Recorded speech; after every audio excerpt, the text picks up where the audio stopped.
All right, let me just share a quick screen about the agenda today. Okay, can you guys see my screen? Yes, I can. Okay, so the topic Yes. of our webinar today, we have the privilege to actually for Dr. Jonathan from SUSS to join us. And then he will be presenting a topics here at about 3 o'clock later on experiential learning and MonsoonSIM. So Jonathan basically is a senior lecturer of Singapore Institute of Social Sciences and spent the last few years of his education doing experiential learning theory, applying them in teaching, and along with his colleague, he has devised a novel framework to assist both educators and learners alike in their experiential learning journey, for the purpose of portability of skill to combat the ever rapidly changing environment. So basically, he's going to actually share what he has done for the past 3-5 years with us later on. And we'll be very honored to also have Dr. Choo Peng Yin from UTAR. Both of them actually been running MonsoonSIM for a number of years already. And in fact, we are so honored to have Dr. Choo, which is basically a trained computer and electrical engineers, and end up helping students to teach them what we call enterprise resource planning business processes. And now he is being also assigned by the university to create a new course called digital economy. So I'm sure Dr. Choo has a lot of insight that he's going to share with us later on. Our agenda is basically from 2:30 to 3 o'clock. I'm going to give you a brief introduction of MonsoonSIM. Ideally, I wanted to show you how the games works and how you can bring it to the classes. Now, I know that there will be quite a mixed audience today because we have an audience who is already a city, who is already into MonsoonSIM for many years. But there are also newcomers here, people like Selvi from AIMS, Alexander from Philippines. So they may would like to know how they can bring this program to their respective university. Okay, so let me just go through that later on very quickly from 2:30 to about 3 o'clock. And at 3 o'clock, I'm going to hand over to Dr. John, and he's going to share with us a topic I mentioned just now for about 45 minutes, and hopefully we can really learn something from him. And at 3:45 to 4:15, Dr. Choo is going to take over for the next exciting topics of how they have actually used MonsoonSIM to empower the students, especially in the area of employability. So 4:15 to 4:30, we will open the floor for Q&A, and there will be some announcement at the end of the session. And I hope all of you can stay with me for today's webinar. All right. Okay, so let me just quickly change my screen again just let me share another screen. So I've just created a game in MonsoonSIM. So technically, for those who is first time or new to MonsoonSIM, what is important here is that you just used to go through a short 2-day TDT with us. Basically, we'll announce it at the end of the game, at the end of the session. My apology. So I'm going to show you how easy and quickly you can actually bring this to your student directly. So I've actually created a game called Business 101 here fairly quickly. And what you need to do is basically run the game from here. Okay, so I'm going to run the game because the rest of them are just a few steps of instruction that you need to follow through to get it going. So now I bring myself to the game server. So this is the environment of a typical MonsoonSIM environment. Now MonsoonSIM is hosted on the cloud, so it's basically accessible 24/7.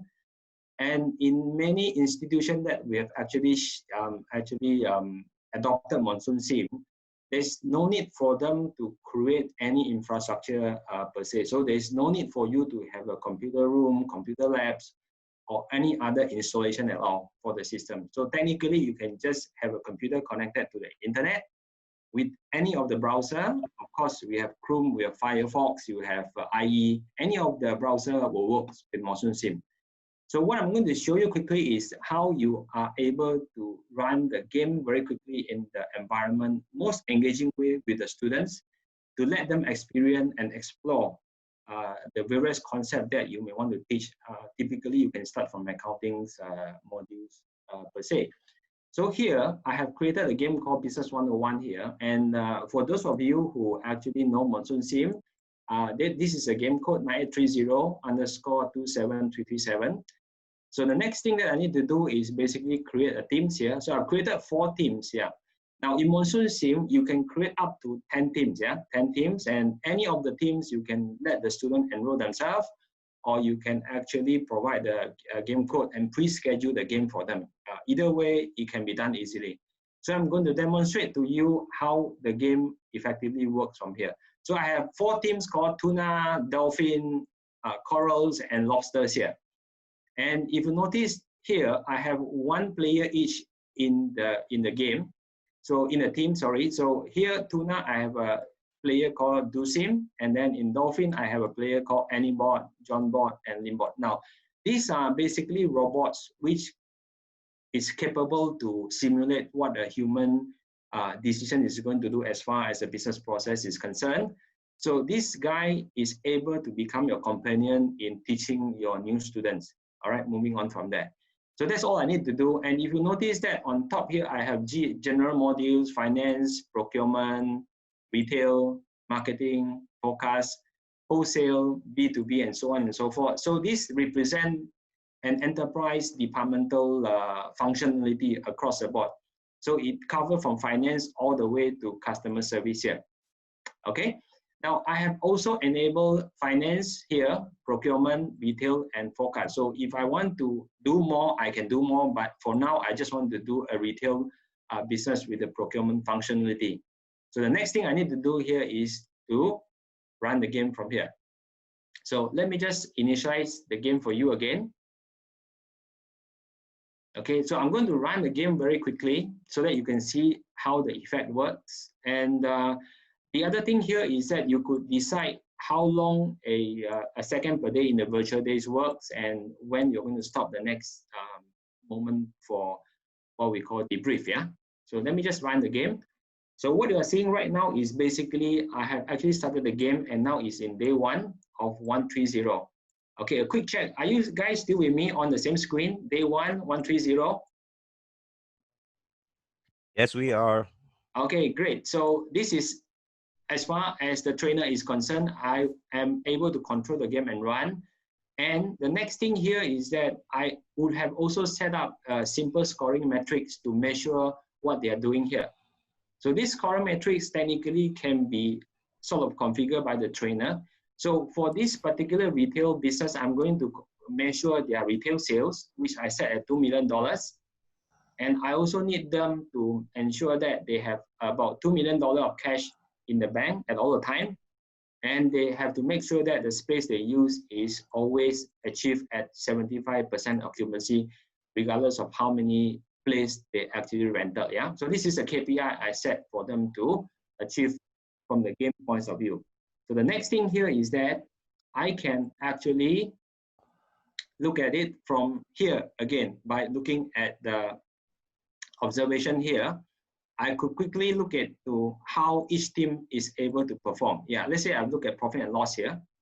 So I can quickly see that the corals, the team coral has started to generate some revenue from here. So he has actually started a business in Brisbane, and basically they have started to market their apple juice, orange, and melon juice here.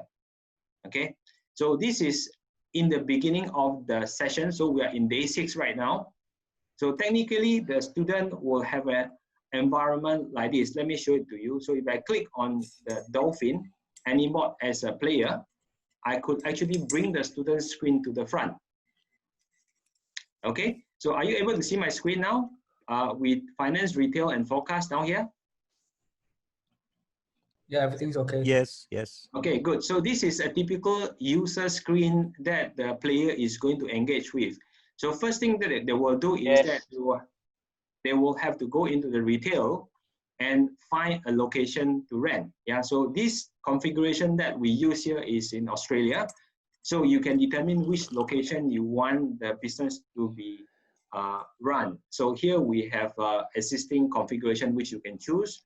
Technically, there is Adelaide, Brisbane, Hobart, Melbourne, Perth that they can choose on. And this is where they have actually just decided that they are going to go into a couple of places. So for AnyBot, team AnyBot here, they have actually rented Brisbane as well as Townsville, yeah? Okay, so if you look at the KPI of the learner is able to interact directly by looking into the, what we call dashboard here. So in the dashboard will provide them a couple of important information, such as the cash in hand. Currently, AnyBot has about 2.9 million in cash in hand. And basically, he has written about 138,000 of retail sales. And the COGS currently standing at 85,000. Trading profit is moving now, 76,000. Of course, that overall will contribute to a what we call bottom line profit and loss. So you can actually go into this module to look into the profit and loss. So basically, AnyBot is able to look into the retail sales by the location and the product here. So we provide the entire profit and loss breakdown for you to analyze. And from here, they can actually work out the COGS here, the trading profit, which is the gross profit, including the expenses. So they can also drill down to identify where are the costs coming from.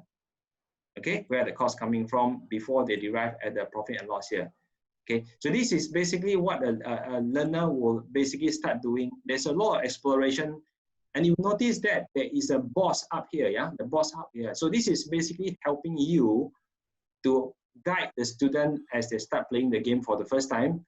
So the boss is going to analyze what the student is doing and is able to give suggestion. All right, so basically he's saying that looks like you have underutilized your area in Adelaide.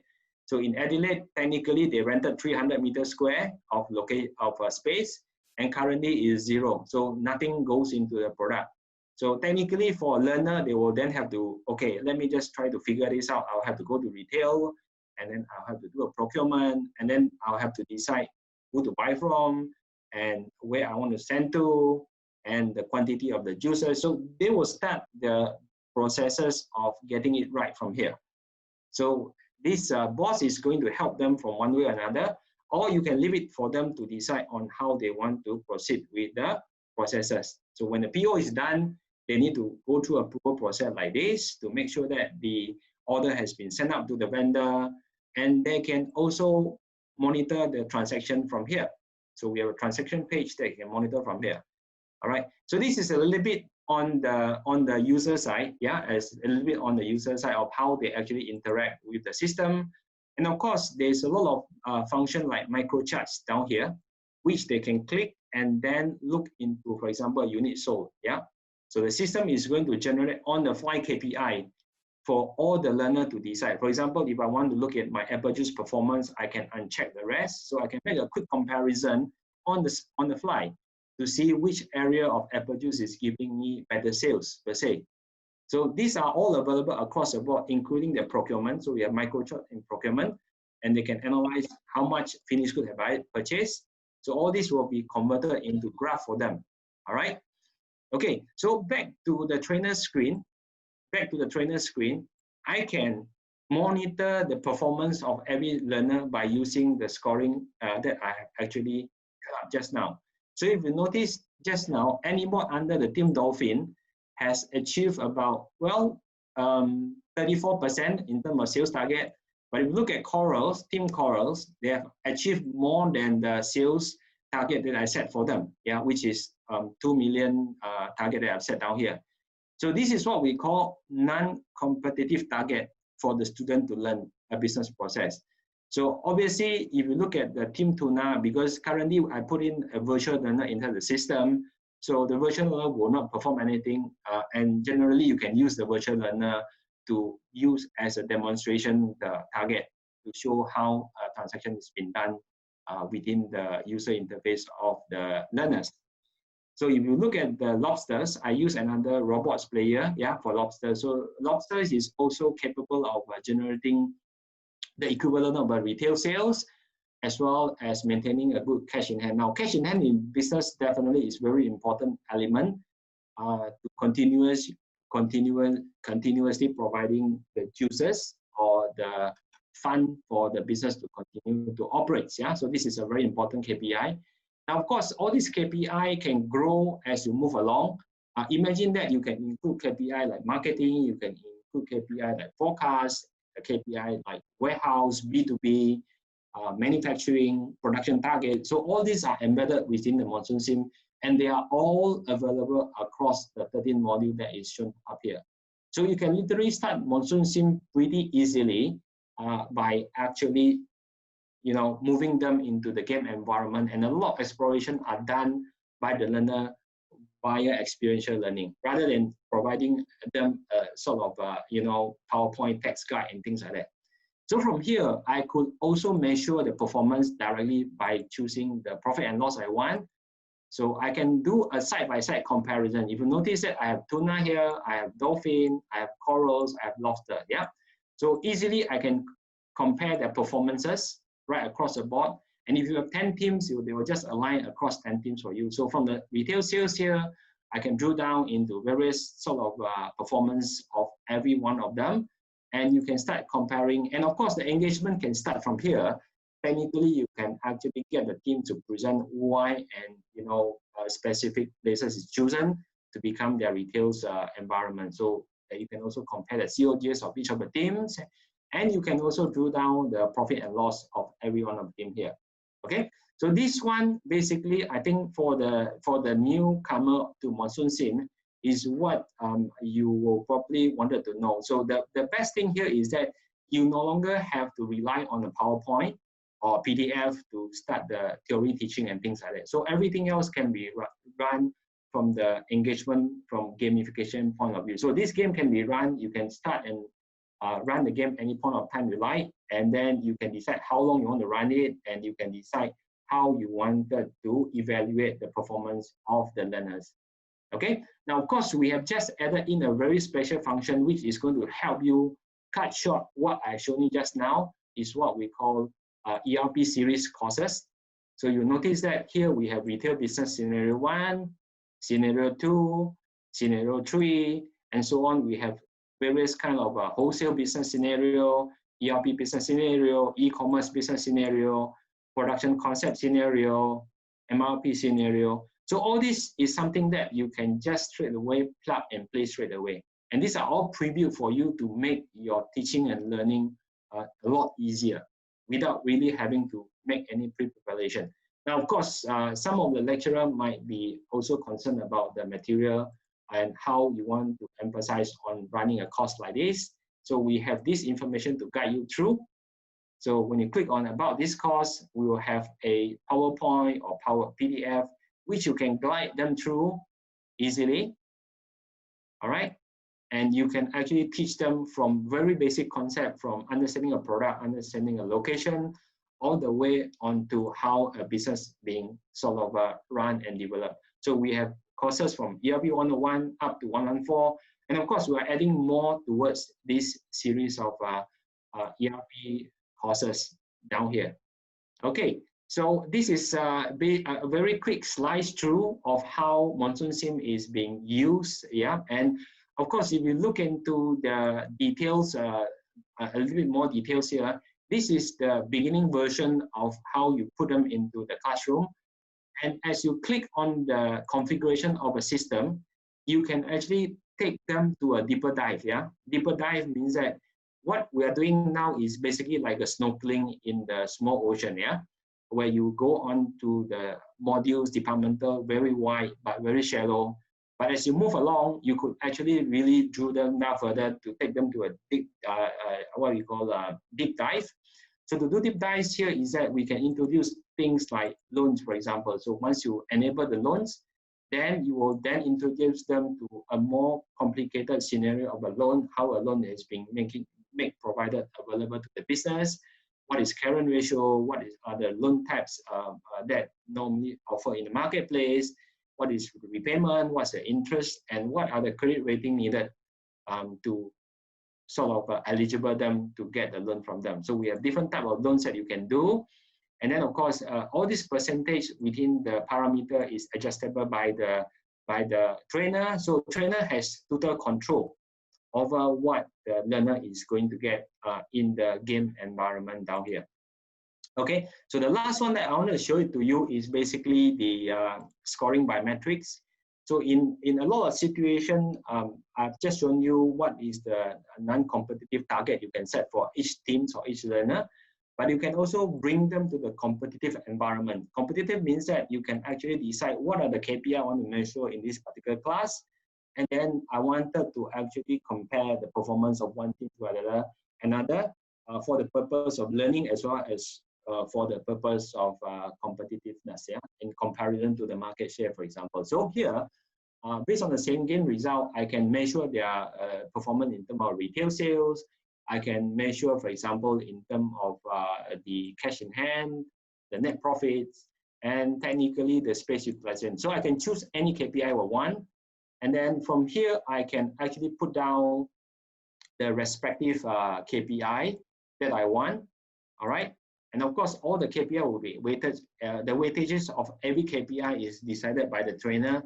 So you make your entire teaching more interactive. You can decide what you want to emphasize in every classes that you're going to carry out.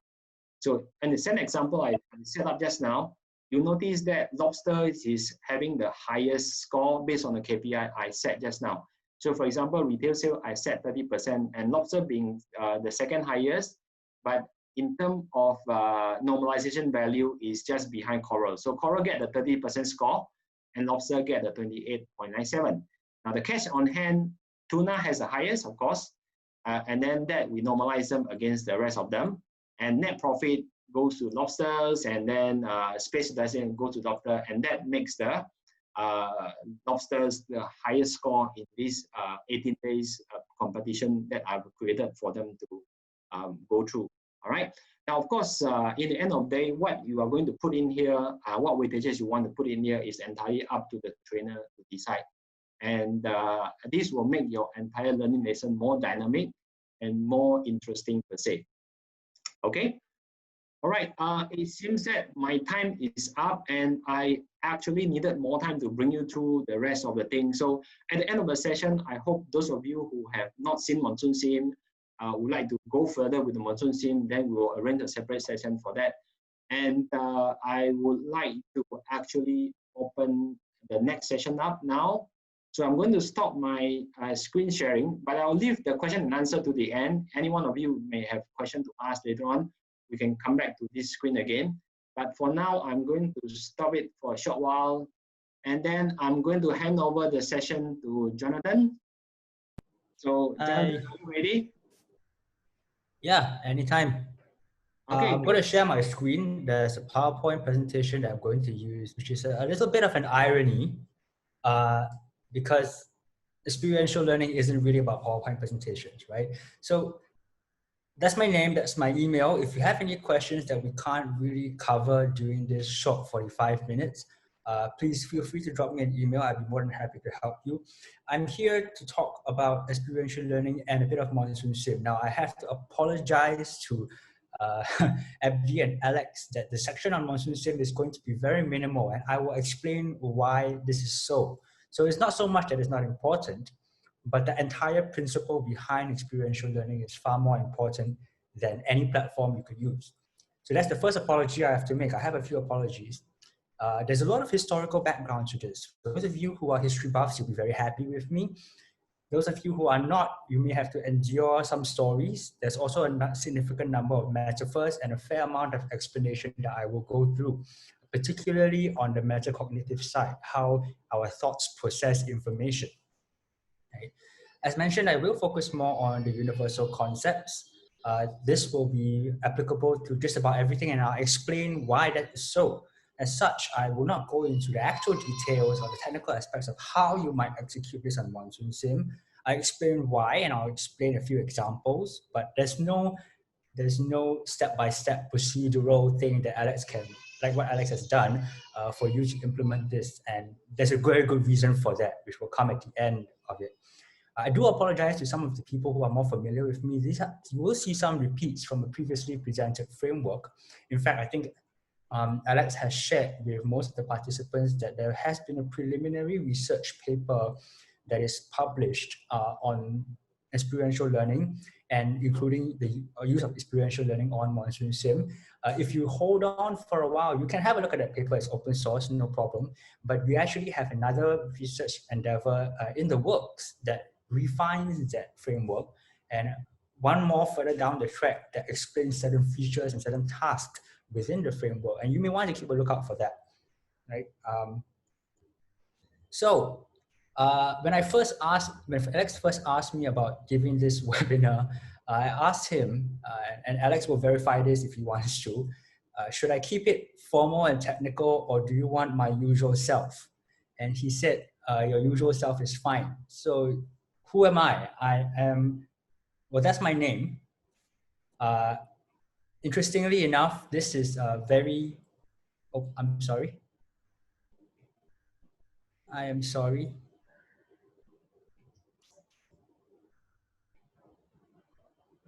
Just give me a second. I think my PowerPoint presentation just closed. So I have to share my screen all over again. There you go. Okay. Is it working fine, Alex? Yes, that's good. Okay. So interestingly enough, those who are more familiar with me, like Alex and Donald, will know that the slogan to the movie, Who Am I, is very appropriate to me. Fight now and ask questions later. But who am I really? I'm trained as an engineer. I'm a tribologist. I deal with lubrication. It falls under both chemical, biomechanical, and mechanical engineering. I've been a MonsoonSIM certified trainer since 2014. And we've been running games for SUSS all this time, both as part of the MonsoonSIM Challenge, as well as for student selections. It's a very strange use for the platform. I'm an educator at SUSS. I've been here for 7 years. I'm also a sports person and a trainer, certified trainer for a number of sports. I'm a parent. I have 2 kids running around at home behind me right now. So if you see any screaming, I do apologize. I assure you it is not intentional. Please bear with me in the process.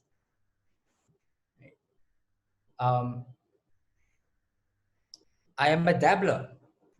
I am what I call a dabbler because in my free time, I do a great number of things. I draw, I play a number of musical instruments. I do, aside from my specialized sport, I do a number of other sports as well. And I like to keep myself what we call versatile, because I find the more I find that I dabble in my primary role as educator and experiential learning, the more I find that this experiential learning thing enables me to pick up other things as well. So we have this thing about portability that we've mentioned for a long while. And the issue about portability.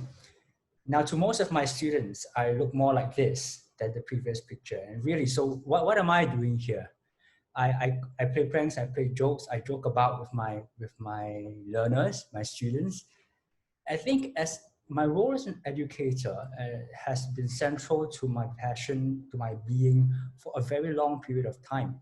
And I've found that no matter what I teach, whether it is in engineering, whether it is in business, I currently teach a course on project management, I'm still holding training for MonsoonSIM, or even in my sports, there is a central theme that circles around all of these.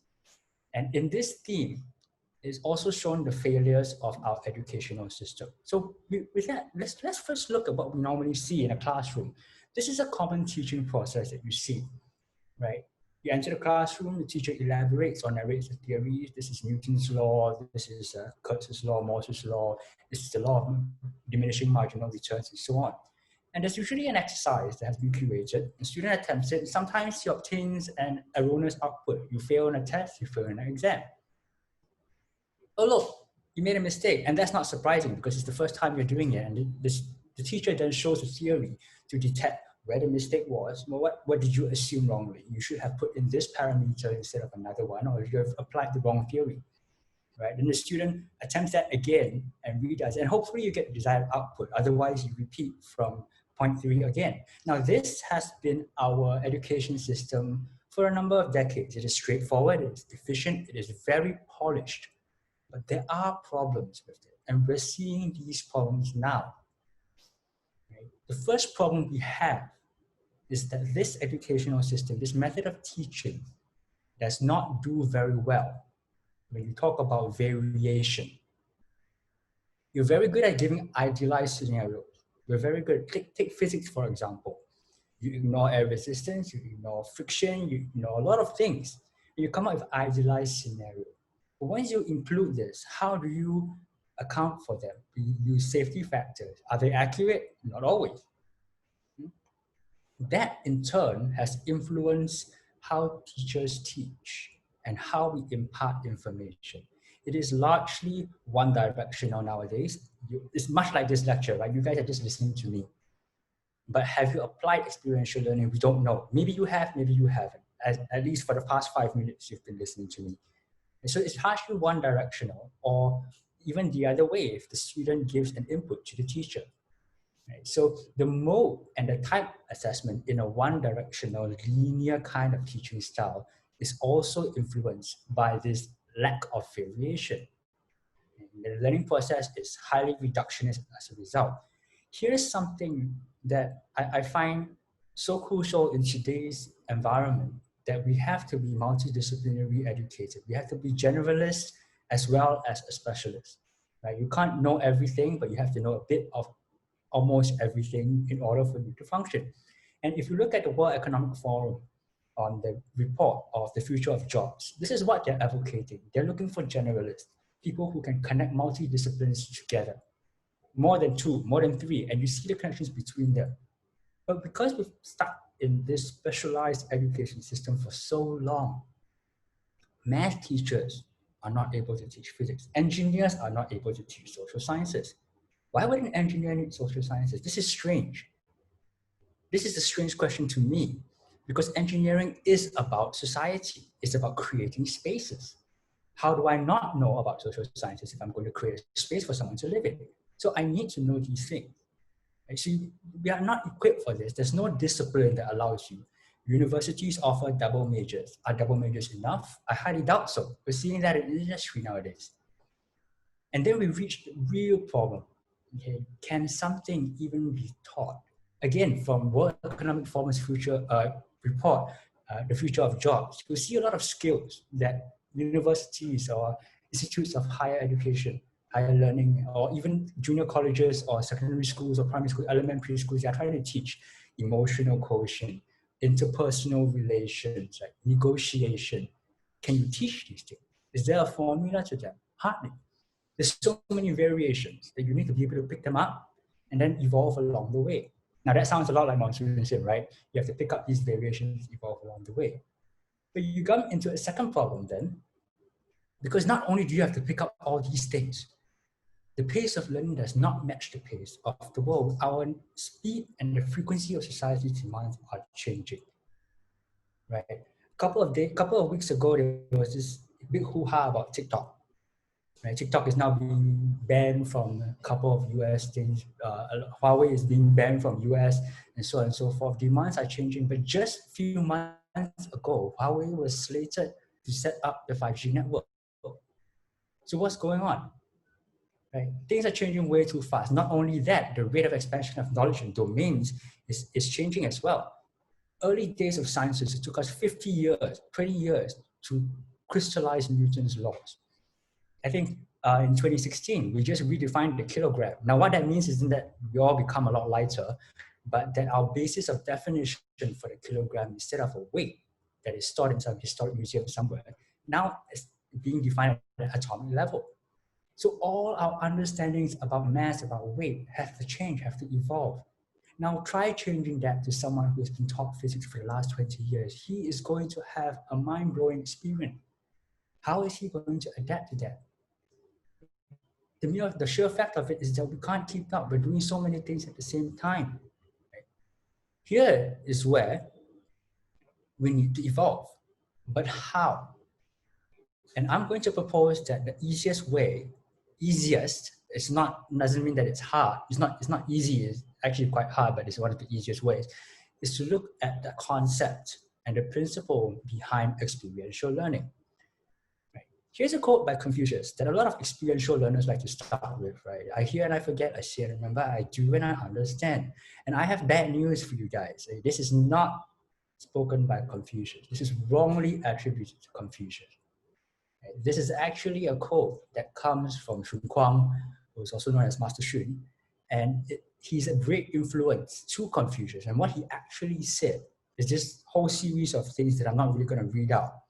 But he recognizes in principle that participating in something at a deeper level, the deeper you go, reveals more information for your own learning. So listening, then seeing, then knowing, then doing. And we can do something ideally perfectly. Then can you say to have fully learned it? The idea here is not that you must do to learn, and I'll get back to that in a while, but that every involvement, every increased level of involvement in a scenario will give you more information for you to learn with. This has been translated by many other theories. And I like to use Kolb's experiential learning model because it's the only one with a cycle. The rest go with spirals, right? The spiral is actually a repeated cycle, but that's fine, right? So if we use Kolb's experiential learning model, we have a concrete experience, a reflective observation, abstract conceptualization, active experimentation. Oops, sorry. And we've tried to apply this to a large number of disciplines, right? In engineering, in social sciences, in humanities, even in what we have at SUSS experiential learning courses, where we put students in strange scenarios and they're supposed to observe some things. Right? So you have an experience, you observe something out of it, you try to conceptualize a relationship, and then you experiment with that relationship. Here's the problem. When we take this model and we just plonk it on our current curriculum, it doesn't work. Let me show you how. If I were to take this in MonsoonSIM, for those of you who are familiar, you have a concrete experience, you have a game, and I have a reflective observation. Oh, look, I'm not making money. Right? So abstract conceptualization reveals to me that I'm doing something wrong. I should be making money. And active experimentation means let's try something else. And that trying something else leads to a concrete experience that, oh, look, I'm not making money still. Right? It's not working. If I were to put this in a humanities context, okay, I have a concrete experience. I look at this demographic of people, I observe their culture. And instead of eating with forks and spoons, they eat with hands. Reflective observation reveals to me that they have a different mode of ingestion. Abstract conceptualization might reveal to me that they do not have a concept of sanitization. That's why they eat with hands. Active experimentation reveals that sanitization is indeed not present, because when I eat with my hands, I fall sick. And the concrete experience is that I fall sick. This doesn't lead us anywhere. So in dealing with this, what we've actually done is to condense where experiential learning has failed as well and crystallize it into a particular framework, enabling a learner to go through his or her own metacognitive processes and discover how they are learning, why they are learning what they are learning, and beat that from scratch. Okay? I'm going to repeat that. We're going to give the learner a process by which they can observe what they are learning, why they learn that specific trait of what they are learning, how they can oppose that trait of learning, and then recreate the entire experience or the entire conceptualization from ground up. So you're basically building a sandcastle, you're tearing it down, you're building a sandcastle again, you're tearing it down until you reach a proper castle with proper stone. And this is iterative, it goes on forever, right? And here's some good news, that it's not as difficult as it sounds, in the sense that once this concept is internalized, you can apply it to everything. But it is difficult to internalize in the first place. We have already internalized a lot of them. We actually have skill sets that are extremely versatile, and we use them every day, right? Most of you are using smartphones. Some of you can switch between Android and iPhone. Most of you are, or some of you are sportsmen as well, sportswomen as well. You play more than one sport. You don't just run, you play football, you play basketball, and so on. And you can switch between ball games, right? People who play basketball tend to be very good at other ball games that require your hand, or football and futsal, and so on and so forth. or even music instruments. People who play piano can pick up the violin, can pick up other instruments relatively fast, relatively compared to someone with no experience. These are skill sets that are versatile. And if we're going to look at this in an academic context, then I need to look at historic jobs, because the purpose of education is to make you relevant to society, right? So the same can be said of historic jobs. And let's take a peek at history. This is where history comes in. In history, if you wanted to survive, if you wanted to have an income, you needed to have a trade. You sold a service, you performed a service, you sold a product, you created something. And every trade has a craft or a set of crafts. So we're taking in anthropological concepts here. Every craft, if you dissect it down, has three components. The first component is your object. This is the thing that you manipulate within your craft. You have an objective, which is the end product of manipulation, the thing that you hope to achieve. And you have the skill, how the manipulation of the object is performed in order to achieve the objective. Now, there's actually a fourth component that we have discovered, but it's not included within a craft because this is an abstract level. So when a skill is distilled enough to form a universal principle, we can call that a theme. Right? And I'll give you an example right here. Let's take the ancient art of carpentry. Now, carpentry is a relatively simple thing for those of us who are familiar with it. But it's not so simple if you're starting from scratch, right? We all had to learn how to saw, to sand, to polish from scratch. The object of carpentry is a wood of some kind, timber, teak, whatever it is. The objective could be a bench or any final shape you want to turn into a piece of furniture. And the skills are the following: hammering, chiseling, carving, sawing, sanding. Sometimes you screw in, sometimes you hammer nails. The skills don't just pertain to the action, it also pertains to the discernment on how you evaluate the performing of the action. Right? Say for hammering, no one holds a nail like this and then hammers sideways, right? This is wrong. You need to know how to hammer. You need to know how to hammer accurately and smoothly so the wood doesn't crack. How hard do you hit it? How soft do you hit it? Which angle do you hit it? And in sawing, do you saw against the grain, perpendicular to the grain? Do you follow the grain of the wood? These are things that the carpenter is intuitively executing without any instruction. Why? Because at some point, he has learned, his body has learned that this is an easier function.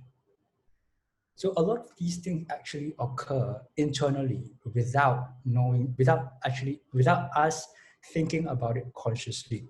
And this is why I mentioned earlier about the idea of metacognition. It's not even cognition that you think about it and it's conscious thought.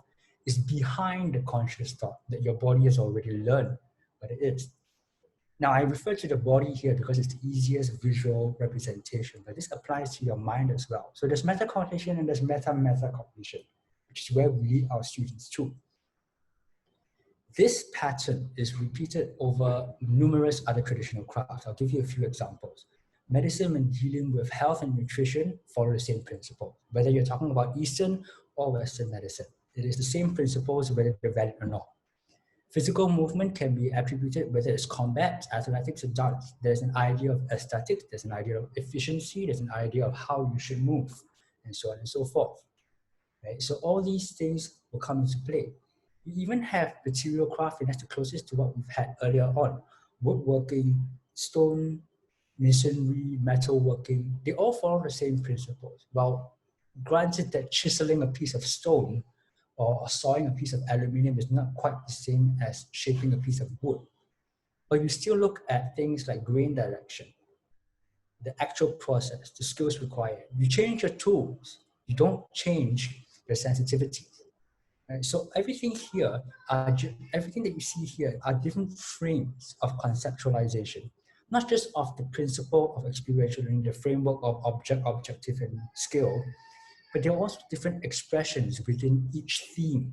So we have the theme of medicine, the theme of physical movement, the theme of material crafting. And at some point of time, you see themes cross. I've chosen these three because they also have cross themes.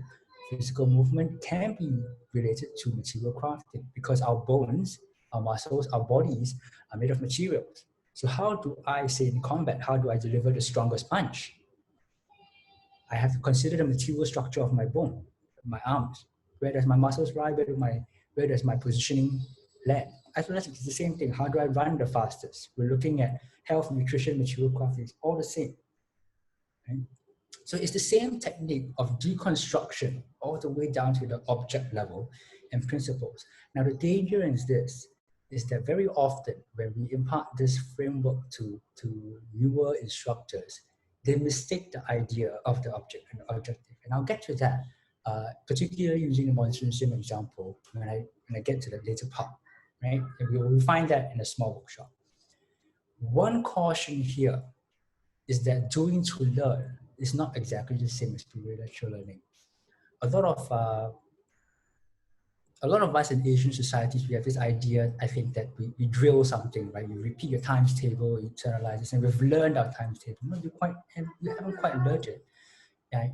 One of the lessons I teach my students is in the first class is, can you prove to me that 1 + 1 = 2?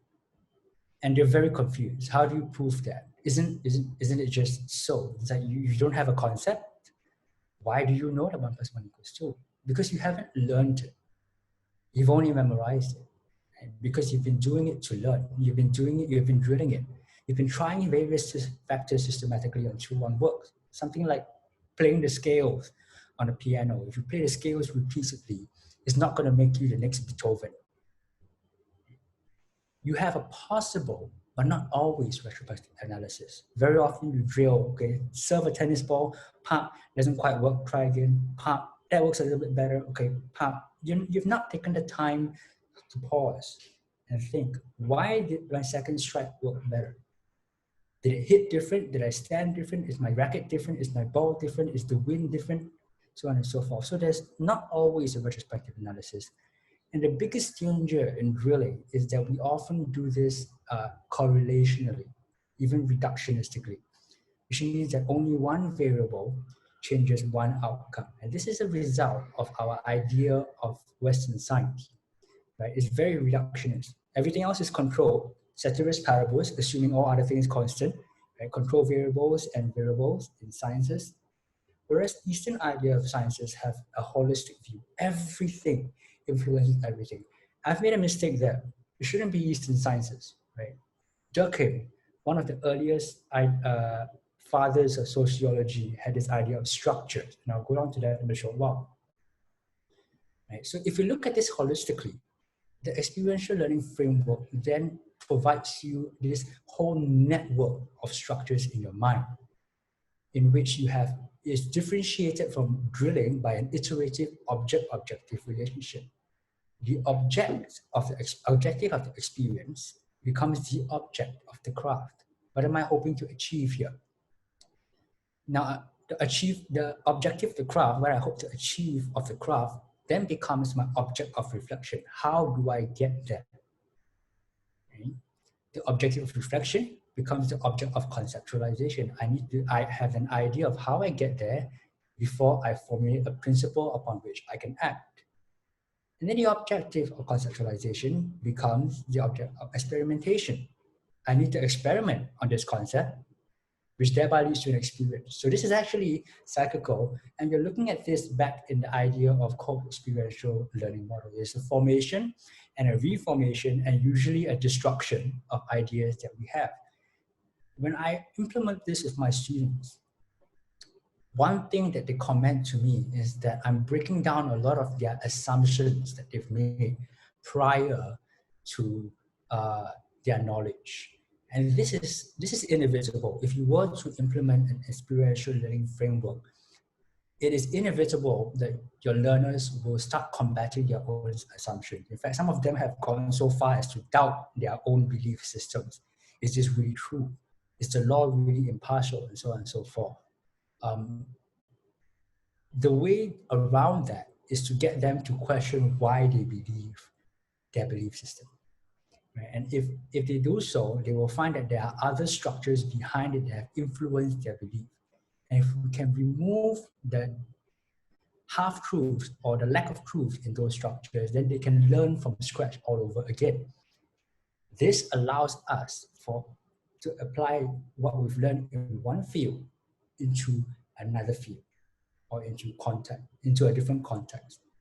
Say, for example, my knowledge in mechanical engineering has not just done me very well in mechanical engineering, but it has also benefited my sporting career. Right? I understand how fluids work. I understand how biomechanics work. I understand how to deliver the greatest amount of jump into a situation, and so on and so forth. And this has to be a conscious effort. It wasn't just a try and error.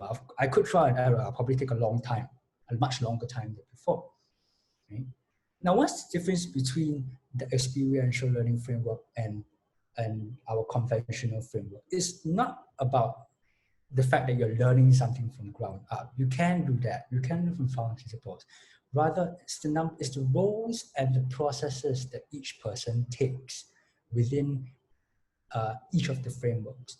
So remember this earlier on. I put it at the side, the 1 to 5, so you can have a look. Now, if you look at the student and the teacher in the conventional framework, each pair that I'm going to display is one directional. A teacher narrates, a student absorbs. A student attempts, a teacher monitors, right? A teacher corrects and a student listens to correction. Okay, I understand that there's some people putting some stuff in the chat right now. I actually can't see what is appearing on the chat. So if there are questions, right, I'll look at them later and I'll answer them later because mine's on full screen, just to clarify with that. Back to that, so it's all in single directional pairs. One person delivers an information, the other one processes it. The other person delivers the information, the first person processes it. And then you repeat this in infinitum, hopefully to achieve something. Now, in the apprenticeship model, which is what historically have been used to impart skills like blacksmithing, the relationship is completely different. And remember, in those days, the master still had to earn a living. So the master doesn't have the time to sit the student down and tell him, you do this, step 1 to 5, I'm going to observe you and correct you bit by bit. No, the master performs the craft. I need to churn out my swords, my axes, and so on and so forth, or whatever it is that they do. Right? The apprentice shadows the master and follows him in performing the craft. You assist by preparing the fire. And in the process, the master is going to tell you, no, that's too hard, or that's not hard enough. You observe, my master hits the hammer this way, he holds it with this hand and he strikes it at this angle, at this part of the anvil. Do you actively observe it? Do you consciously take in the information? No, usually not. But you do copy, right? So you emulate via natural mimicry and you start to emulate over and over again. You'll find that I'm doing things exactly the same as a master. Legend has it that one of the early Shaolin Kung Fu masters used to teach his students by hitting them the way that he hoped to teach them how to hit. So if I want to teach you how to punch a certain way, I hit you with that punch first until you see it, until you feel it, and then you naturally emulate it because you've seen it so many times, right? And then you might attempt with supervision. And all this while, the master is still performing the craft. At best, the one directional relationship comes in at the last part, where a student has to ask something and the master has to supervise it explicitly. Now, the difference here is not just in the mode of instruction or the kind of information that is transferred, but it is relational. Apprentices live with the master. You literally shadow the master for 24 hours a day. You follow them on everything they do, right? Here's an interesting story. One of the early swords in the medieval ages was found to be resistant to rust, right? This guy had accidentally created stainless steel. And the reason was very strange. He never knew why. Everyone thought that it was because he found a certain kind of rock, or he had a certain kind of hammer, or a certain kind of anvil, a certain kind of firewood. Right? None of these were true.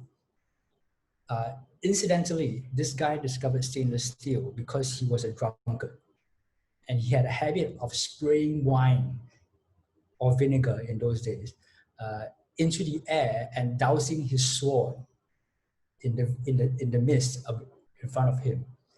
This created a natural cooling effect, and it cooled it so rapidly that the carbon atoms that were floating around in his very, very, very messy workshop absorbed into the surface of the sword.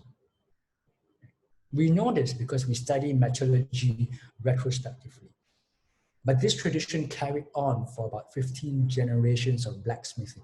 And his apprentices were the only ones who could make this stainless steel. Did they know why? They didn't. Right? We were looking at this from a very scientific point of view. But they were able to reproduce it because they were all drunkards as well. They all became drunkards eventually. Right? You want to become like the master, you behave like the master, and so on and so forth. Is this possible in our day? I would be very scared if a student of mine were to shadow me for 24 hours a day, 7 days a week. That would be borderline creepy. But there are ways to do it, right? Before I get there, here's a comparison between the two. So we've already gone through this, a brief summary about everything that we've done so far. We've seen that modern education systems have their advantages. It is direct, it is straightforward, it is quick, concise, correlational. We pick up things very fast. But we're not prepared for variations. We're not prepared for porting of the same skills to other disciplines. We're not prepared to apply certain concepts into another. And we're discovering that today in industries because we're seeing sociological concepts or biological concepts being pulled into business practices. And this is not new, right? Sun Tzu's Art of War was a military manual that has been used for best business practices for decades now. And no one realizes that we're looking at a military manual. Why? We're not aware of the fact that we're putting in another discipline. We're so caught in our idea that each discipline belongs in its own silo. Now, if we go to learning through apprenticeship, it's a much lengthier, drawn-out process. It is very tiring. And I will disclaim this to all of you. If you're going to do this, you've got to be prepared to put in a lot of time and effort into your students because it is extremely tiring. You have a lot of practice. You sometimes have a theory later or simultaneously. But I found that the students that learn in this process are able to adapt to changing scenarios. In fact, Alex has given a run-through of the MonsoonSIM system and the various parameters that we can play around with. I have this habit of playing with them during a game, sometimes, most of the time, when I train my students for MonsoonSIM. And so far, they've been able to do reasonably well because they understand that everything changes. The sensitivity to changes is very high. And they understand the reason for the change, the structures behind them, they are then able to change once more. Right? So if this is the objective in the long run, in a VUCA world, you want your students, your learners, your graduates to be able to adapt to any possible scenario. This is probably a better way to do it. Now, where does this fit into Cope's experiential learning model? It's still, from my description that you've had earlier on, you'll find it's still the same, right? We still have concrete experience, we still think about it, we conceptualize a relationship, and then we have active experimentation. So these thoughts still go through. Where the new framework provides an advantage is now if you are able to crystallize an object on which the experience is centered around, then you can concentrate on the relationships between the constituents, the object, the objective, and the skill, rather than giving random reflection. Okay, and I have to give a very embarrassing example because this is first of all, it's hilarious, but it is very reflective of what most students do.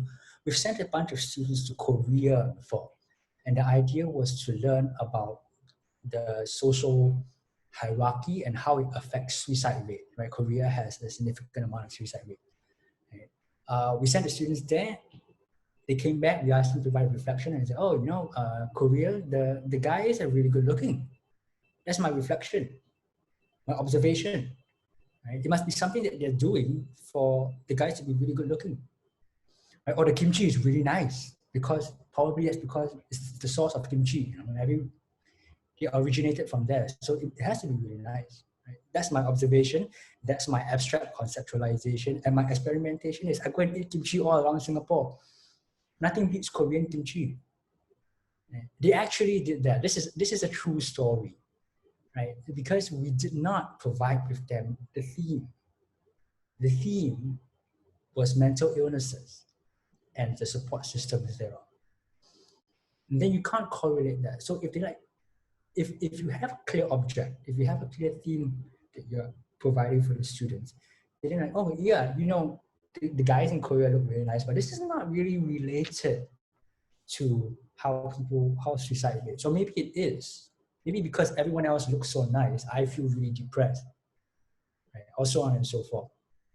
So they're able to conceptualize this in relation, right? This is very similar to putting a lesson in context, what we normally do. Most of us lecturers do that in university classes especially, but differs in the sense that the students now focus on the relationship and they construct it from scratch.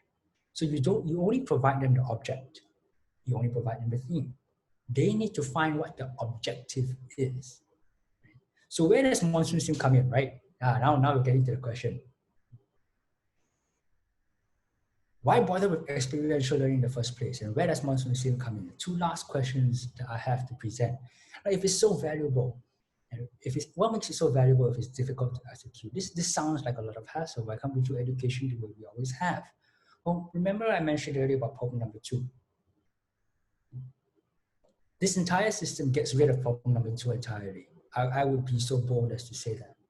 Because if you have someone who's constantly adapting, constantly evolving, you're like well, for lack of a better practical, real example, you're like the COVID-19 virus. Right? You're constantly evolving. No vaccine can catch you. Hopefully that doesn't happen. Right? We all hope for a vaccine. But if you are like that, if you're as fast as that, then you'll always be ahead of the biological curve as a virus. You'll be ahead of the intellectual curve as an intelligent species. Okay? So this gets rid of this problem altogether. But more importantly, it allows us to learn from various disciplines from ground up with very little difficulty.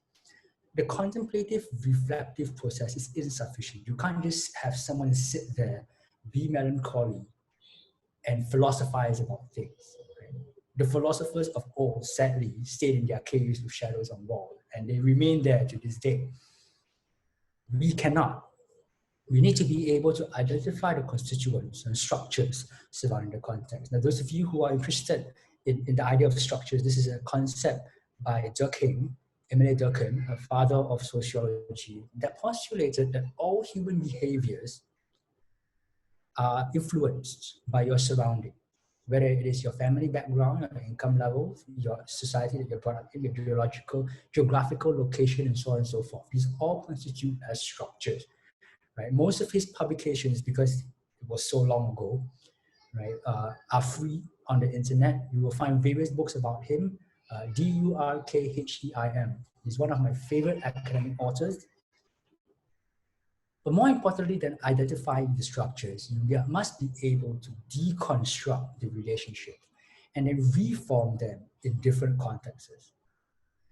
If I'm going to learn different martial arts, I'm going to learn different sports, I need to reduce it down to all of these little objects and see what the relationship is, and then reconstruct these little objects into the specified relationship all over again. This enables me to cultivate a skill at a much broader level. Rather than learning one, I actually learn universally. It takes a longer time, but I don't have to learn so many things in the future. And it also allows for porting of similar skills to a different context. But besides that, we've also made some observations which we've published about the use of this framework. We've seen students, we've seen learners change the entire paradigm, mental paradigms in their learning. Right? They are aware of the structures that influence any scenario of behavior, but that's just the surface. That's only the most basic function of this framework. They can foresee when this behavior will occur. And this was very funny because we were out one night. I took the students out on one of the overseas trips. And then one guy was like, this is going to happen at some point of time. And that event really happened. I was like, I'm curious, how do you know? Well, if you look at the pattern throughout, you're able to deconstruct a person's behavior, what he or she has in mind. And then eventually that's going to happen. Right? It just took 10 days. 10 days with this group. And this guy can do it. Right? So this is interesting. But they are also more aware of their own assumptions and biases in their thought process. We've all been influenced by our backgrounds, whether it's religion, family, socioeconomic status. We have these assumptions that are not always made aware. And when we combat these assumptions, then we begin to learn things from ground up. They are better able to reflect, construct the experiments, and reconceptualize relationships within various contexts, no longer staying within their little context themselves. Right? So when both these attributes are deployed in tandem, you find that the student can adapt very rapidly. Right? Most of the students that have successfully integrated this are being sent overseas to various courses by our university sponsored, and they're sent for leadership programs and so on and so forth. So it's not just about technical academic learning, but also holistic interpersonal, personal learning as well. This effectively gives them a mental framework to prepare for a volatile, uncertain, chaotic, and ambiguous world where nothing can be predicted, because you're not predicting things. You're being very sensitive to changes and adapting continuously rather than, say, calling on a stock price, right? Right, where does MonsoonSIM come into the picture? Now, MonsoonSIM is very useful in this sense because you can play around with a lot of features, right? Before we get there, let's have a little bit of an exercise. Come back to this. If you recall this framework, most of us think of running a business like what we have in MonsoonSIM, the object being the market, right? And your object is something, and you need a number of skills. Let's narrow this down to a particular context. Usually we think of the object as money. We want to make a profit. Right? And the objective is to maximize profit, right? Who doesn't want that? And the skills to do that, very commonly, we think of them as marketing. An ability to control supply and demand, or you balancing of cost and revenue. These are all very nice and good, but this is not quite accurate. Because if you go back to the framework, the object is the thing that you manipulate, and then you don't quite manipulate money. That's an outcome, right? So let's go back and redo all this, remove all that. The object is something you manipulate. I'm going to propose one scenario. If I was running a business, the object that I would manipulate is consumer perception, not money. Consumer perception. The objective is to create a positive consumer perception. The skills to do so are quality of services, interpersonal reaction, and marketing, perhaps, marketing advertising specifically. Right? So the object is the thing I'm manipulating. The objective is what I want to achieve from the object, and the skill is how I manipulate the object to achieve the objective. Right? Now, market perception is just one component of running a business. And so you repeat this process throughout every single component of running a business. You eventually come up with a business model. So some of my students have actually come up with similar models for this. I'm not going to repeat them here because that will take me another 4 hours. But that's the idea behind the framework. And they come up with ideas behind it. Instead of, okay, I'm going to review some strategies here, okay, Alex? Instead of reducing my price to increase sales, right? Why don't I change consumer patterns? I increase my market share, then I can charge a lower price anyway. So I don't attack it from one front, I attack it from another front. Right? Or if I drop my price at the beginning and I know that the consumers have very high loyalty, I gain all the consumers, and then I jack up my price later on. All you Apple fanatics are all paying exorbitant prices now. Haha, something like that. Okay, no offense to Apple users, but you get my idea. MonsoonSIM as a process is very good for simulating VUCA.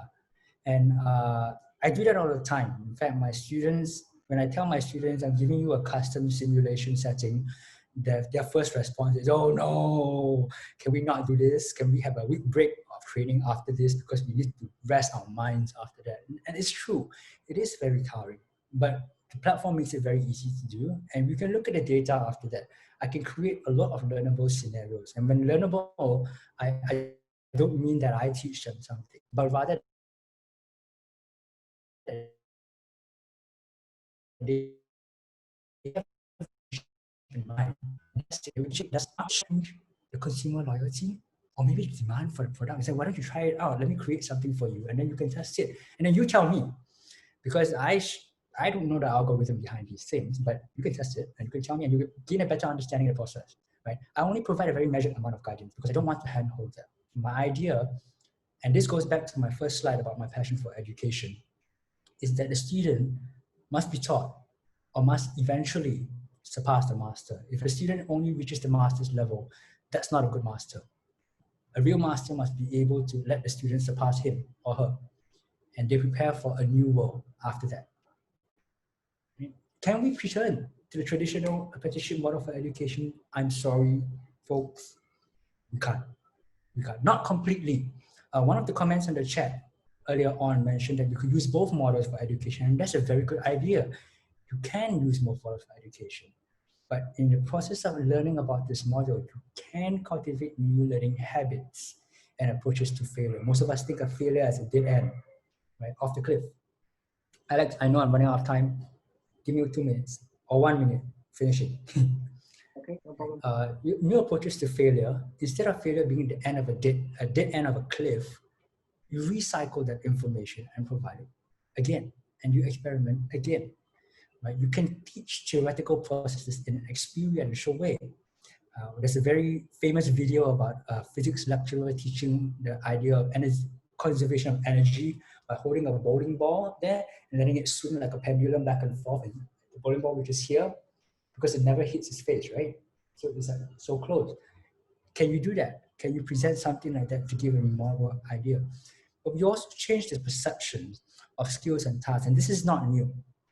If you look at the finance industry, if you look at banking, they've looked for not just people in finance and banking degrees, but a lot of banking, high-end banking firms look for, surprise, engineers, right? If you look at the career fair in NUS, in one of our local universities, Barclays, right, Citibank, they specifically look for engineers, which is very strange. Engineers are known to be notorious for dealing with money. We don't handle money very well. Why do you look for engineers? And when I've asked one of them, he said, because engineers are trained to be problem solvers. We give you a problem, we give you the context, you find a solution, and we need that.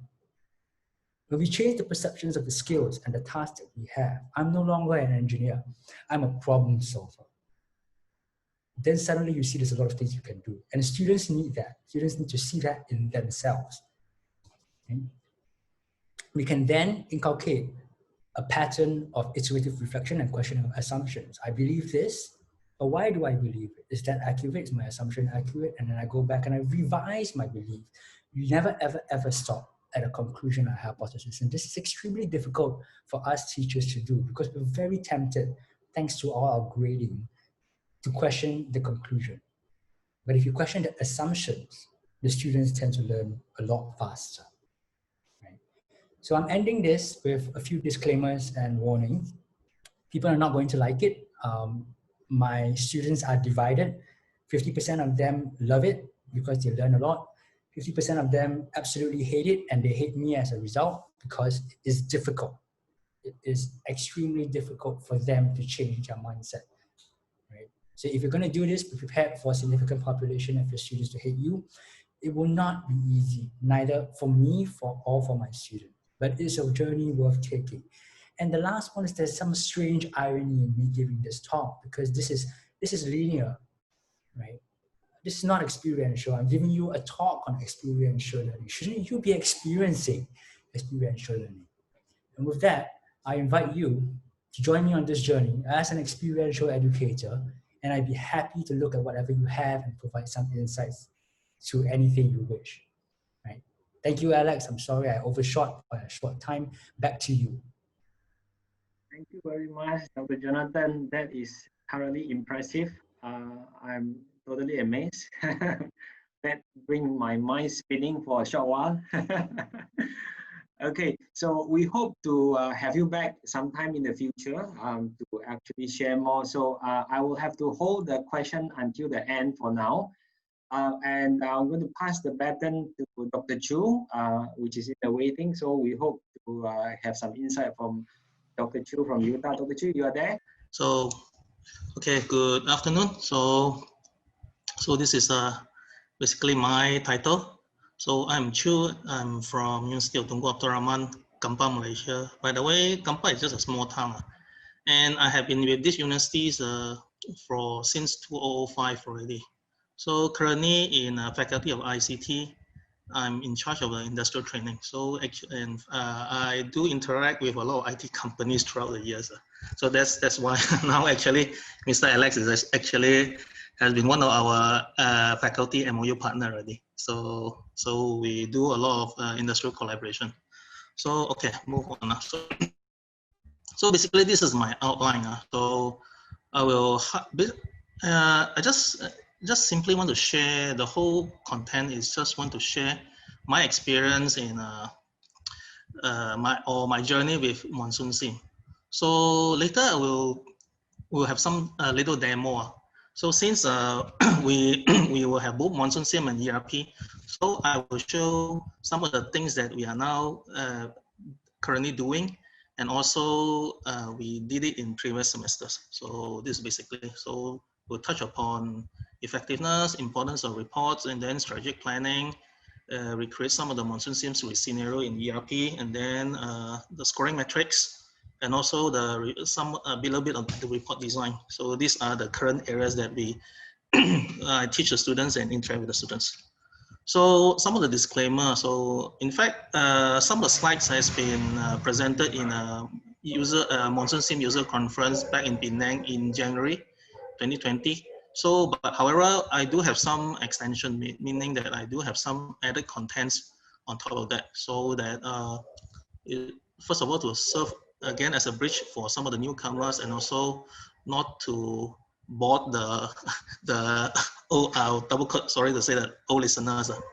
So of course, since I'm from Faculty of ICT, so the content is more from the perspective of IT or information system, because the way we utilize MonsoonSIM is actually the bridge towards a ERP system.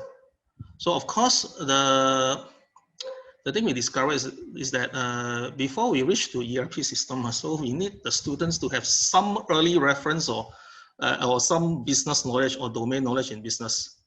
So of course, we start with general business. Now we're also looking into some other areas like using information systems like health, agriculture, and education, and even property for CRM. So, so let me introduce some of my MonsoonSIM courses. Before we reach that, so I'm from UTAR Kampar campus. Sorry, a bit of advertisement just to introduce where am I from. So this is how my university looks like. So this is the black one is my grand hall. So basically we got a lot of lakes. So these are ex-tin mining lakes. So now a lot of birds, since no longer here used to be a tin mining town, but now since most of tin mining has not been have any activities at all since 30 years ago. So now it become a natural lake already. A beautiful place, yeah, Dr. Choo. Thank you. So, again, just a short clip, just a bit of so this one. So this one, just somebody have used a drone to just take record the so you see water everywhere. So just a bit it's a short clip.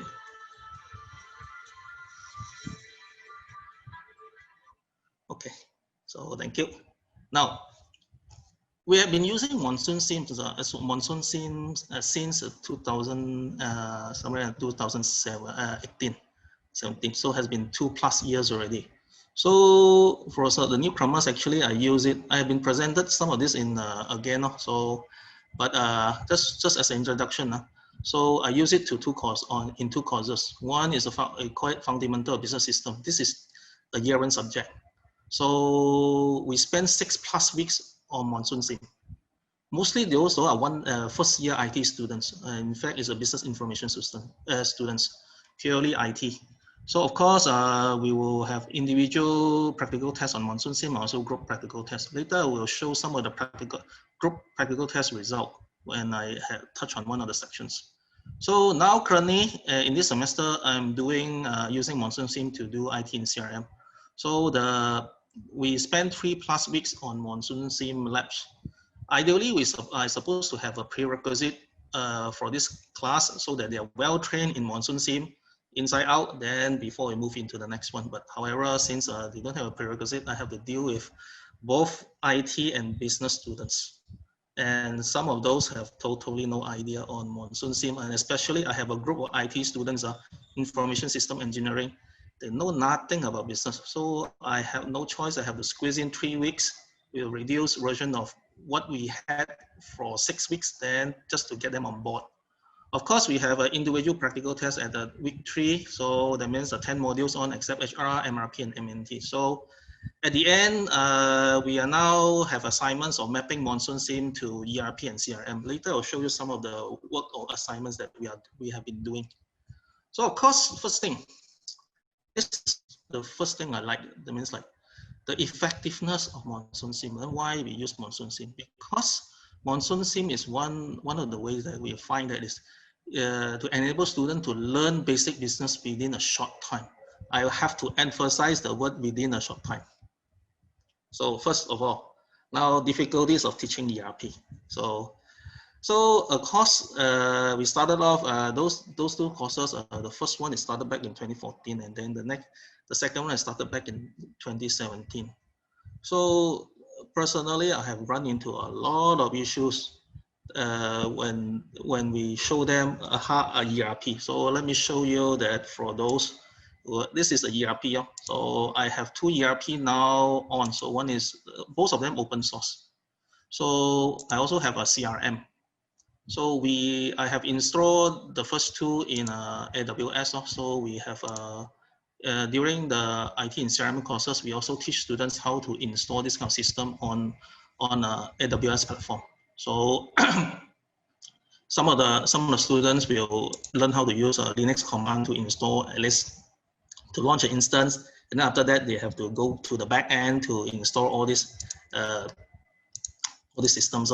So we do LAMP stack, all these things, and later then by the way, all these are web accessible by web. So since we put it onto AWS, actually it can be accessible throughout the world. You can try it later, so it is open to all.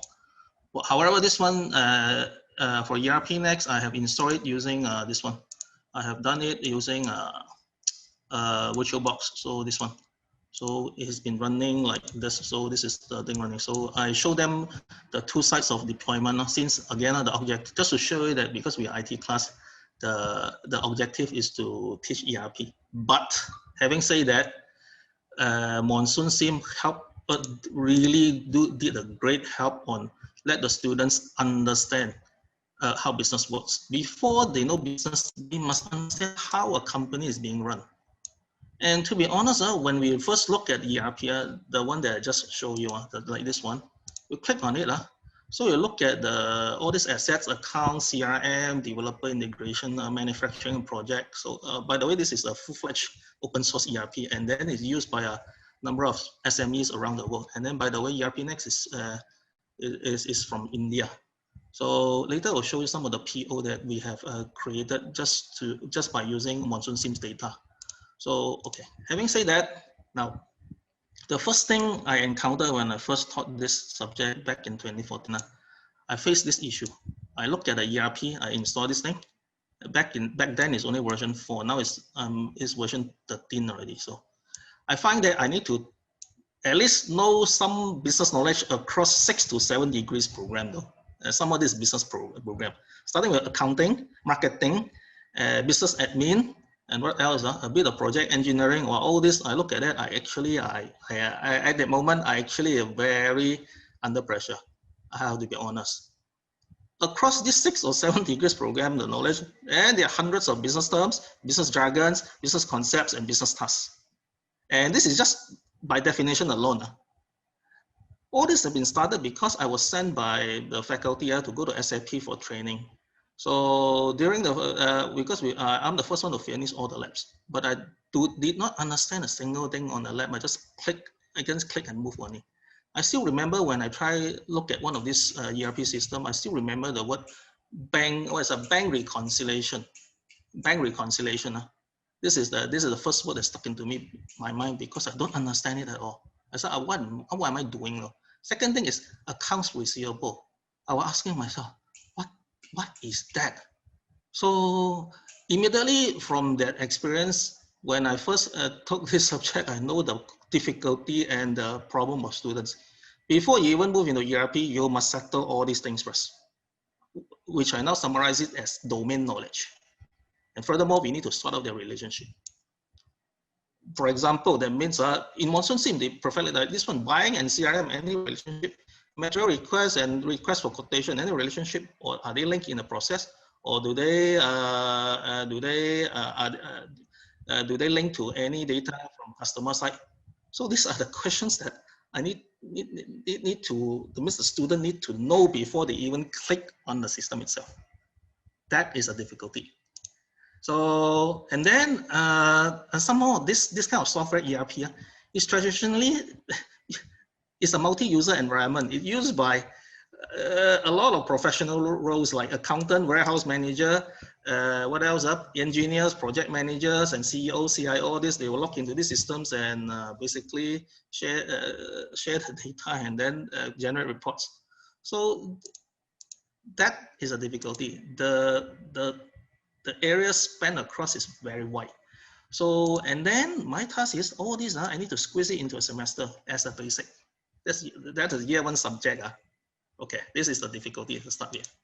So, of course, when I dissect it, this is one of the slides that I presented to my student year one. So I have to tell the students what is company operation, functional, business area, business process, as business function. Those were the theory days that I had to explain. And then at the end, the student just look at you with eyes big, and very confused. Okay, come with MonsoonSIM. At the end, thank God, this is my conclusion. Talk and lecture so much can't compare to playing a few MonsoonSIM games. So a clear testimony of experiential learning. I turn on a game, tell them a bit of theory, and then they start playing already. So I save a lot of breath though. And then they immerse themselves into the game, and then they are happy. Then at the end, it achieved my objective. Let me show you in the next few slides what the student experienced and some of my so-called lab. Okay, of course, just now show you that this is the ERP. So okay, let me okay, this is the ERP. Now, now the question is how MonsoonSIM solve the difficulty of learning ERP or learning business within a short time. So when you play the game, students are forced to pick up on the spot some concepts quickly in order to win the game. So later I'll show you. So together with the relationship of terms, interpreting a dashboard, I'll be honest, with minimum explanation from myself. Later, having know this, and then I try to link the business objective and strategy and tactics with the KPI and metrics. I will show you later also. So for example, how to increase net profit. So of course, we start with just 4 modules in MonsoonSIM, and then eventually we increase the complexity. So the students can build on their very core knowledge. Let's say start with retail, then slowly they add in more things and more things. So, and I find it works very fine. Within 6 weeks, the students know it very well. And then from the test score or practical exam scores, most of them, they score quite well. So this one, okay, let's start with this one from the student point of view. So this is one of the dashboard that I just copied. So if you go to any MonsoonSIM, I'll just show it to you that, okay, this is a MonsoonSIM, okay, I just did. So this of course, this is, we have all 13 modules all turned on. When it starts, I only turn on 4, 1, 2, 3, 4, general, finance, purchasing, and retail. So it only have at most just 2 or 3 dashboards only. First thing you need to understand is before you play the game, how to read the dashboards.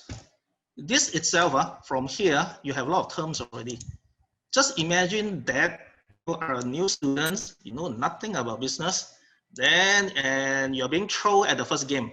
Then you have to, I tell him that, okay, you need to make a lot of net profit. So of course the question you start to ask, what is a net profit? So you, oh, this is a net profit.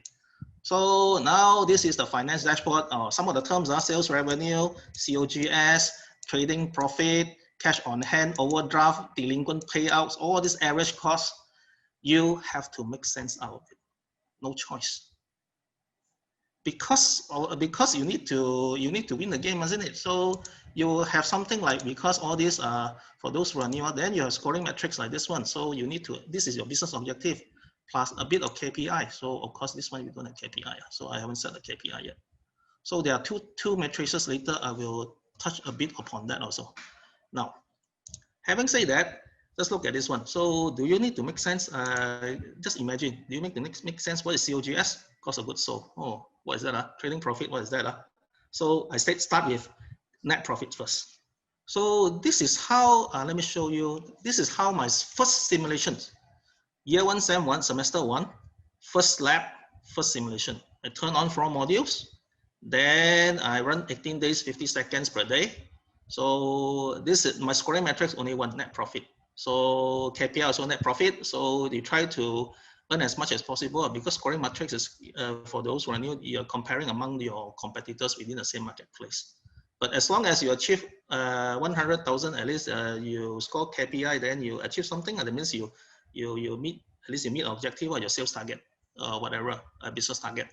So of course here, point of note is I need to teach them, in order to reach this objective, I have to break down certain tasks that, or you need to run at the optic, because the sales has been done automatically for retail. So the only thing the student need to do is actually replenish the inventory. So there are three purchasing. So I have to explain what is regular purchase, what is a future delivery, what is blanket purchase. I have to understand this one.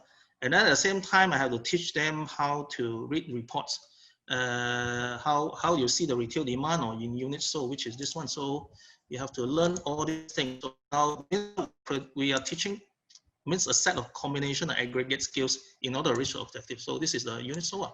So it's typically how I teach the students. This is how you read your retail demand. So this is an important graph. So this is your unit remain. This is your inventory. You better take a look at it. So these are the few things. So just, and then I show you one more thing. So sorry. So this thing, okay. We start with this, and then with this formula, net profit, take care of, this is a relationship. Take care of the 3 things first: revenue, sales, COGS, and operating expenses. So I explain also, I only uses this less than 2 pages, half an hour of introduction, start the game already. So student, of course, scramble to play it. So this is how it starts, and it works fine, because that's hence the word experiential learning. Sorry to use the word there. I also use the word experiential learning as if you're thrown in the water and then you have to swim. So then student after the game will have peer pressure, because they will ask, how come my friends, the guy sitting next to me play better than me? I'm super not happy, so I better ask questions. This helps also in a hidden, in an indirect way. So because when you have all these scoring metrics like this thing, so I show some of those who are new. Okay, because so this is scoring metrics.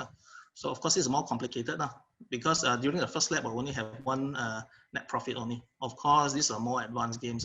So you see that how come we have few teams? How come NYOB is better than Chinchilla? All these kind of things. Student will ask. So in order to score better than his friends, it's better go and understand all the things.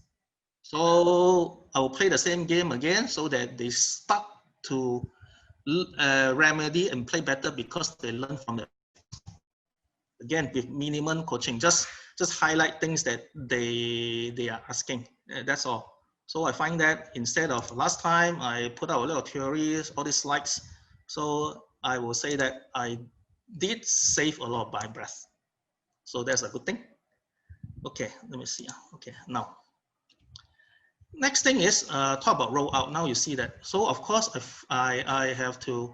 This is very similar to micro course, because this one I did it back in when I designed back in 2018, because I stress that because of the assessment, I need to do an individual playing. So most of my students, when they start off, they don't play a team game. So they play individually. So at the end, each of them play a full 13 module on individually.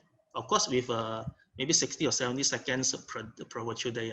So in fact, the concept is very similar to microcourse.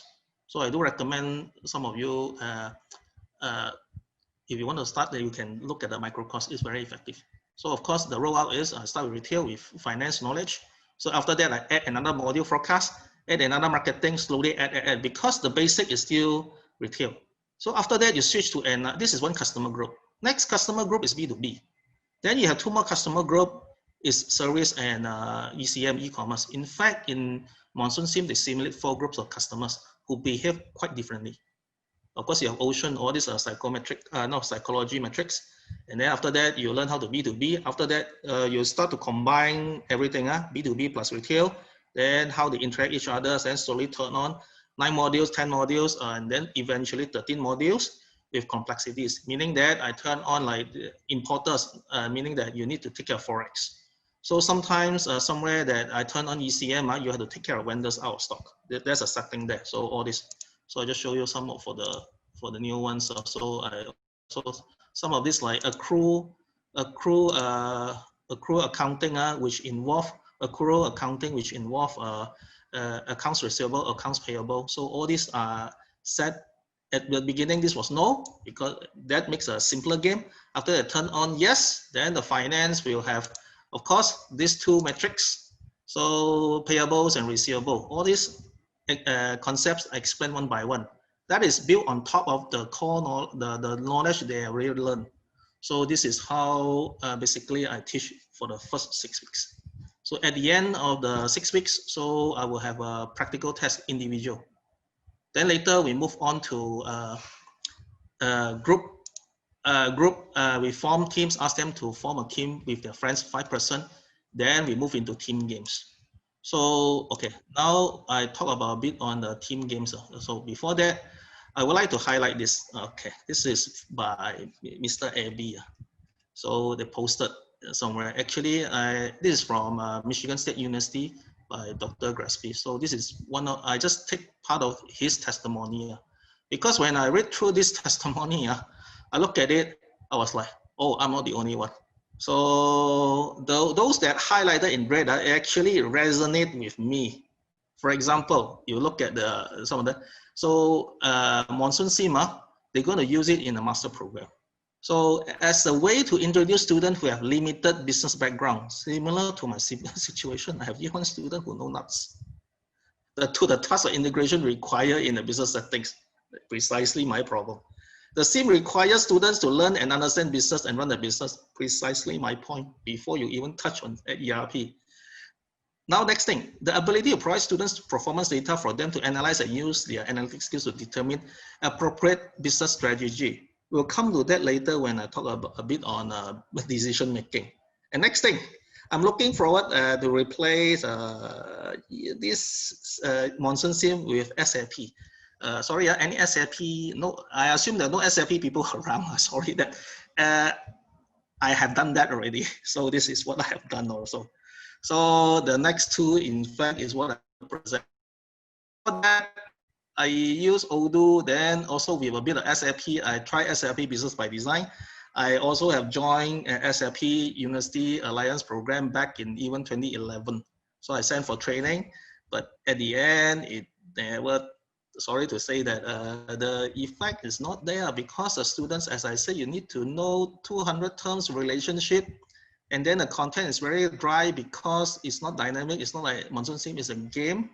So you got to make decisions, and you got to face the consequences when you make a wrong decision. So it's more fun. Then you do data entry. Students don't see the value of ERP. They just say that, wow, what am I doing with this thing? So previously, I'm just using this one without ERP.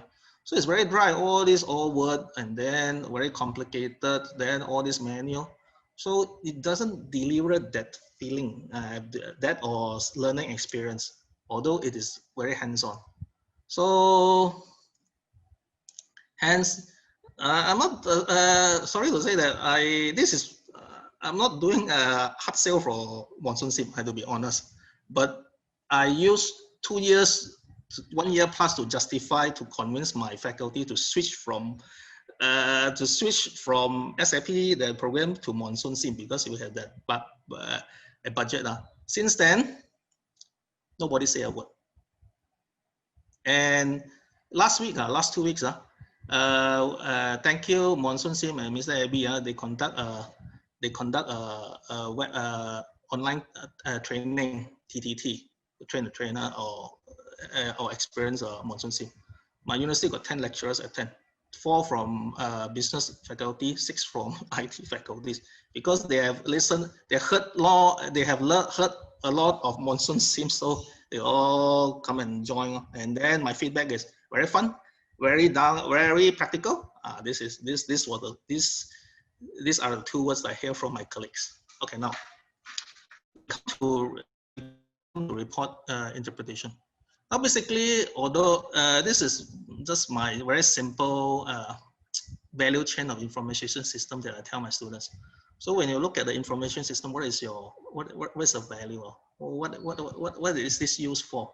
So just manuals, and then in just e-forms, or that you fill it in. So of course you go through a process that digitization, data collection, then you fill the data, then you do report and analysis. Then most important thing, you have to do decision making.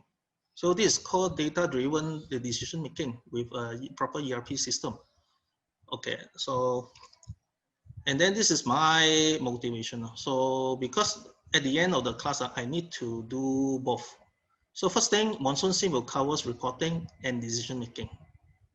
And also under decision making, you have dynamic business scenario interaction, which you plan your strategy, because this one decision making, a series of decision making and next move will make the thing more interesting. Of course, MonsoonSIM does not cover digitization and also data collection. So the overlap between 2 is reporting. And I have to, after MonsoonSIM, I have to cover back in my course some part on digitization. Later I will show you just in a brief way how I do it. So this is very important decision making, because I let the students or even my lecturers knows that, oh, now this is an even Michigan State University in their master program. This is the thing, you see. Sorry that I didn't show the full testimony, because I just highlight those that are relevant to my content. But I think Mr. Abby later we share with you. So this is a very interesting from there, because both of us almost face the similar problem, how to teach this thing. With MonsoonSIM, then we can highlight which one is report, which one is decision. This one has to be highlighted to the students itself. So then, of course, now, so when you make decisions, you have to know what is your objective. So that means all this is a series of integrated skills. So you start with your objective. Later when you look at KPI and this matrix, that's the business objective of the game. From there, you have to breaking down into a series of move towards the goal. This is in any success story, they will do this. You need to have a clear objective, then you break into different tasks, and then you move towards your goal. And now, of course, under the context of MonsoonSIM, then you have to ask, how do I make decisions? How do I make a series of moves? Where do I read the correct data to move these correct decisions, so that at the end I achieve the goals of MonsoonSIM and win the game and outbid my competitors? This is the questions that I want my student to ask. So when you come to correct data reporting and decision making, so something like this, for example, something like this, as simple as this one. Say to retail, I go to procure finished goods. As simple as buying something, this is the decision. The decision you make, I have to highlight to students that you have to make a clear decision. So there are a few criteria that you need to evaluate and read the data correctly. Now we have 3 vendors. So Malaysia, Sing and Thai. So which one do you buy from? Or you go to a cheapest one. At least you know what you're doing, or you go for the cheapest one, because you know that in order to achieve net profit, you have to lower down your COGS. So you're just like every day that that means this can be derived from our everyday experience. You buy the cheapest one with the same quality. Of course, next thing you need to highlight that, okay, delivery. So the lead time, 1 day, 2 days, 4 days. And then the term payment of terms, whether you pay cash or you buy with a credit purchase, or what's the credit limit and how much you buy. Because the more you buy, you have discount. Maybe here you see that the discount, okay, you buy from this, you have higher discount. That even lower down your COGS or average cost of your goods. This is the decision. Nobody can pinpoint that whether you make a correct decision. Only that maybe you buy from, you may have your, during the game, you may have your reason, or because I prioritize this one, my customer is waiting already, I got high demand, I better, although I suffer a bit of high price and low discount, but I can get my sales up and eventually get my net profit. This is decisions.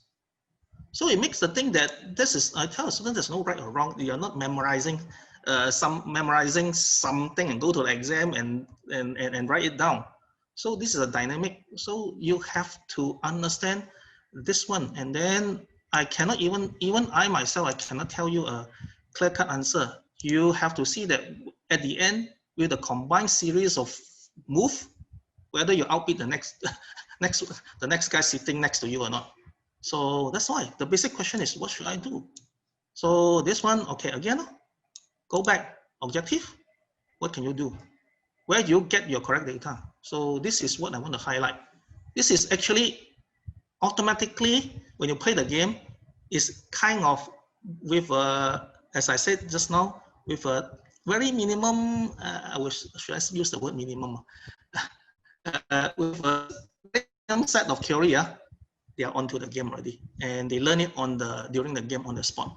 Of course, different students have different learning experience at the end, so I need to point out the mistakes. Okay, now I move on to something that is extra for after the user conference. So because we try on, this is something that I want to ask myself, that for students because at the beginning we have individual students, individual assessment, because one student play a game like this, one student. Now we group them into a group of 5. We add in something I call business scenarios. Business scenarios meaning that instead of having a default settings, so because as a CT you can change all these things. You can change the overdraft interest. You can change the initial cash. You see in this scenario, instead of the default 3.5 million, I just set it to 1 million. That means you have a very low starting initial cash. That makes the whole strategy or game very different. So I think this scenario is, I think previously I said is I call it startup. At the same time, I will encourage certain things that I may make something like I may have make the machine very cheap, or so something like this one. So very cheap. So you see, previously I lower down the price so that I can induce some behavior that encourage production.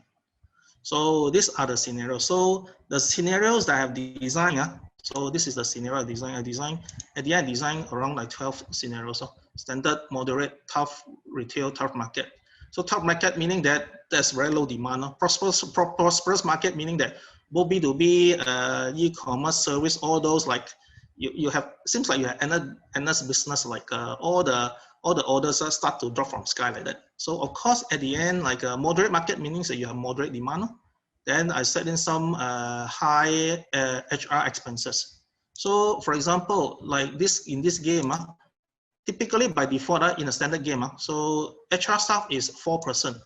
But now I want to make the team members who are in charge of HR a bit more difficult. I set to 7 people, 7%, and then I said that I said it that they will resign very easily, so that the HR, the team members who are in charge of HR department will be very busy because you need to take care of the staff turnover. So this is one of the ways that I try to, should I say, make my students' life a bit difficult, so that the motivation is they have to go through a different market with different conditions. in real life, we have this, isn't it? Some part in the world, they have very high expenses. Things are very expensive. And some part in the world, they have very low labor cost. So this is try to simulate that. And then when you are having a startup, you may have a low starting cash. And then some places, because of very high competition, you have low margin.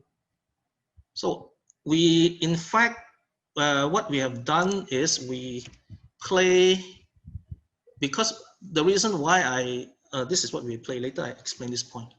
So this, because I treat this as a practical test, meaning that all the result or the scores that I play will go into the final grade of this class, of this subject. So in fact, we play 10 games over the weekend. Each game is 1 hour long. So of course, I will thank MonsoonSIM to loan me 100 players server, because I have, how many students? I have 17 teams and 86 students. These are the results. So they all play, Saturday we play 4 games, 4 hours, Sunday we play 4 games, and then Friday we play 1 game. So starting with game 0. Game 0 is not counted because I just test it only. So we play standard, moderate, startup. Because I want to ask this question.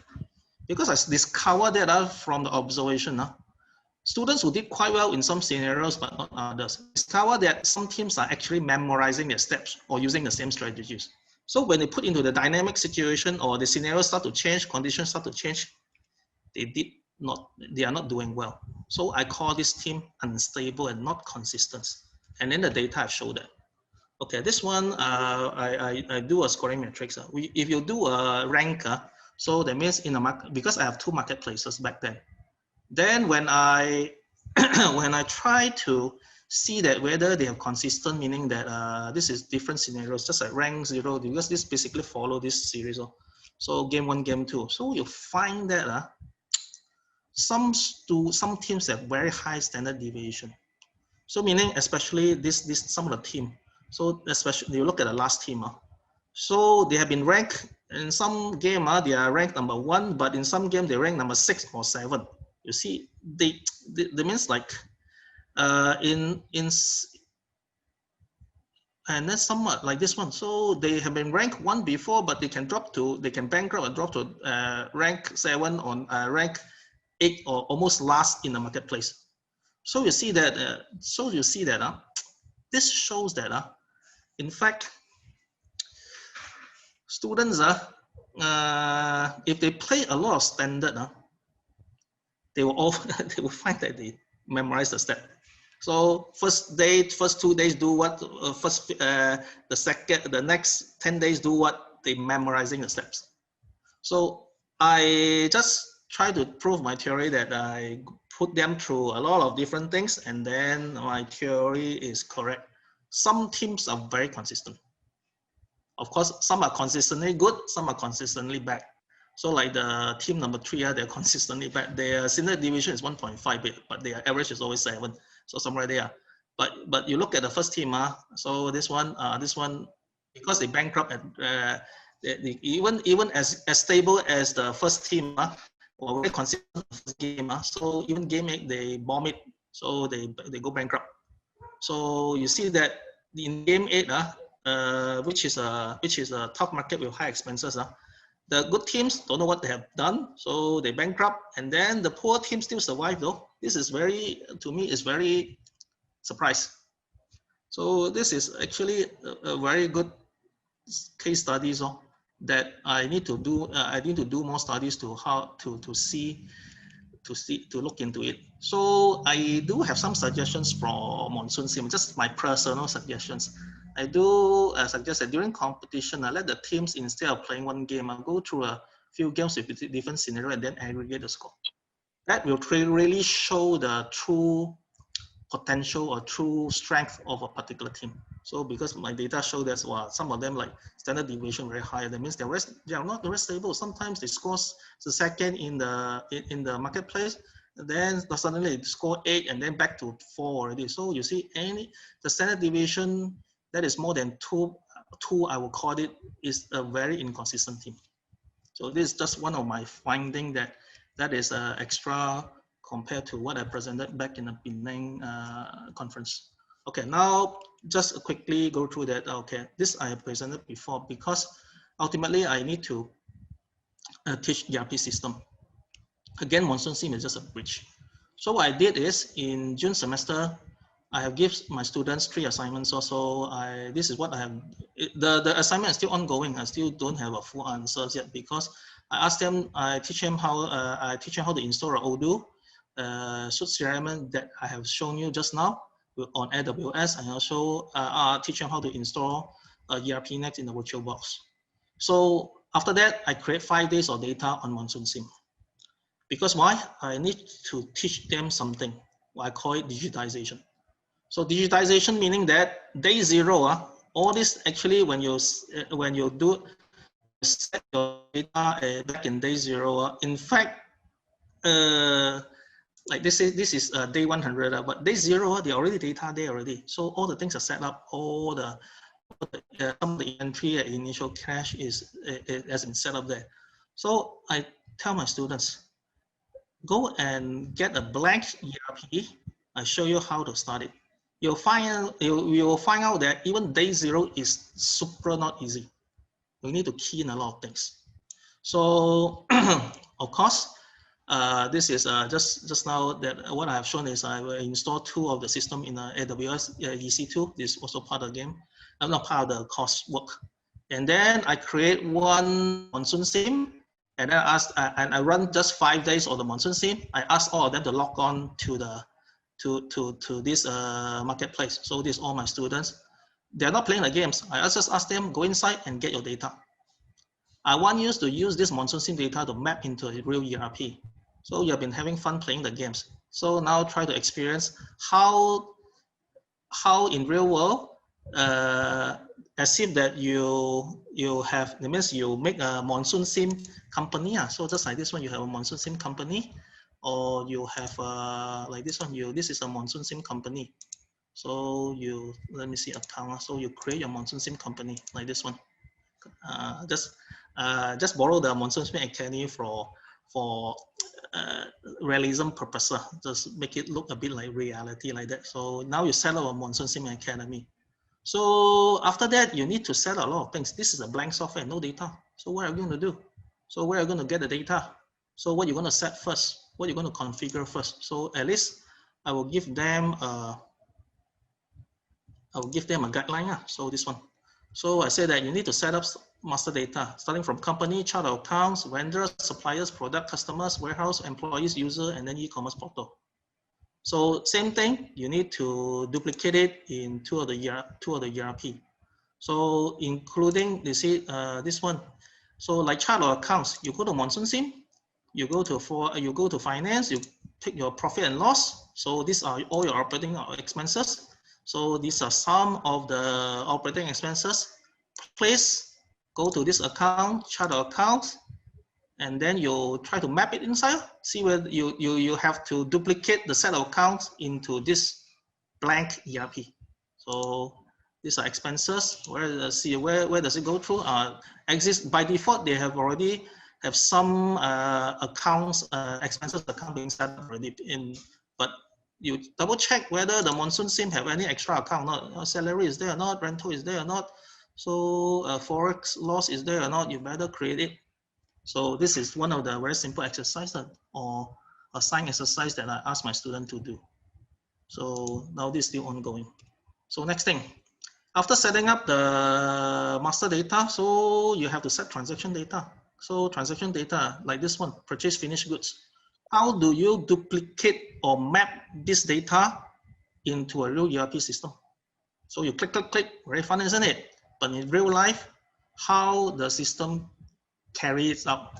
So of course you have to go to, then I showed a bit example. So of course you have to create, you have to go to buying, then you have to go to purchase order. So these are some of the purchase order example that I have created. Like your supplier, you already have a supplier, we have G1. So assume that you order on this date. So you order apple juice, orange juice, and melon juice. So of course, before that, you must set up your master data first. So you must set up your product. So this is your apple juice, boxer straw, your raw materials and finished goods. You better set it up. So like this apple juice. So, okay, sorry.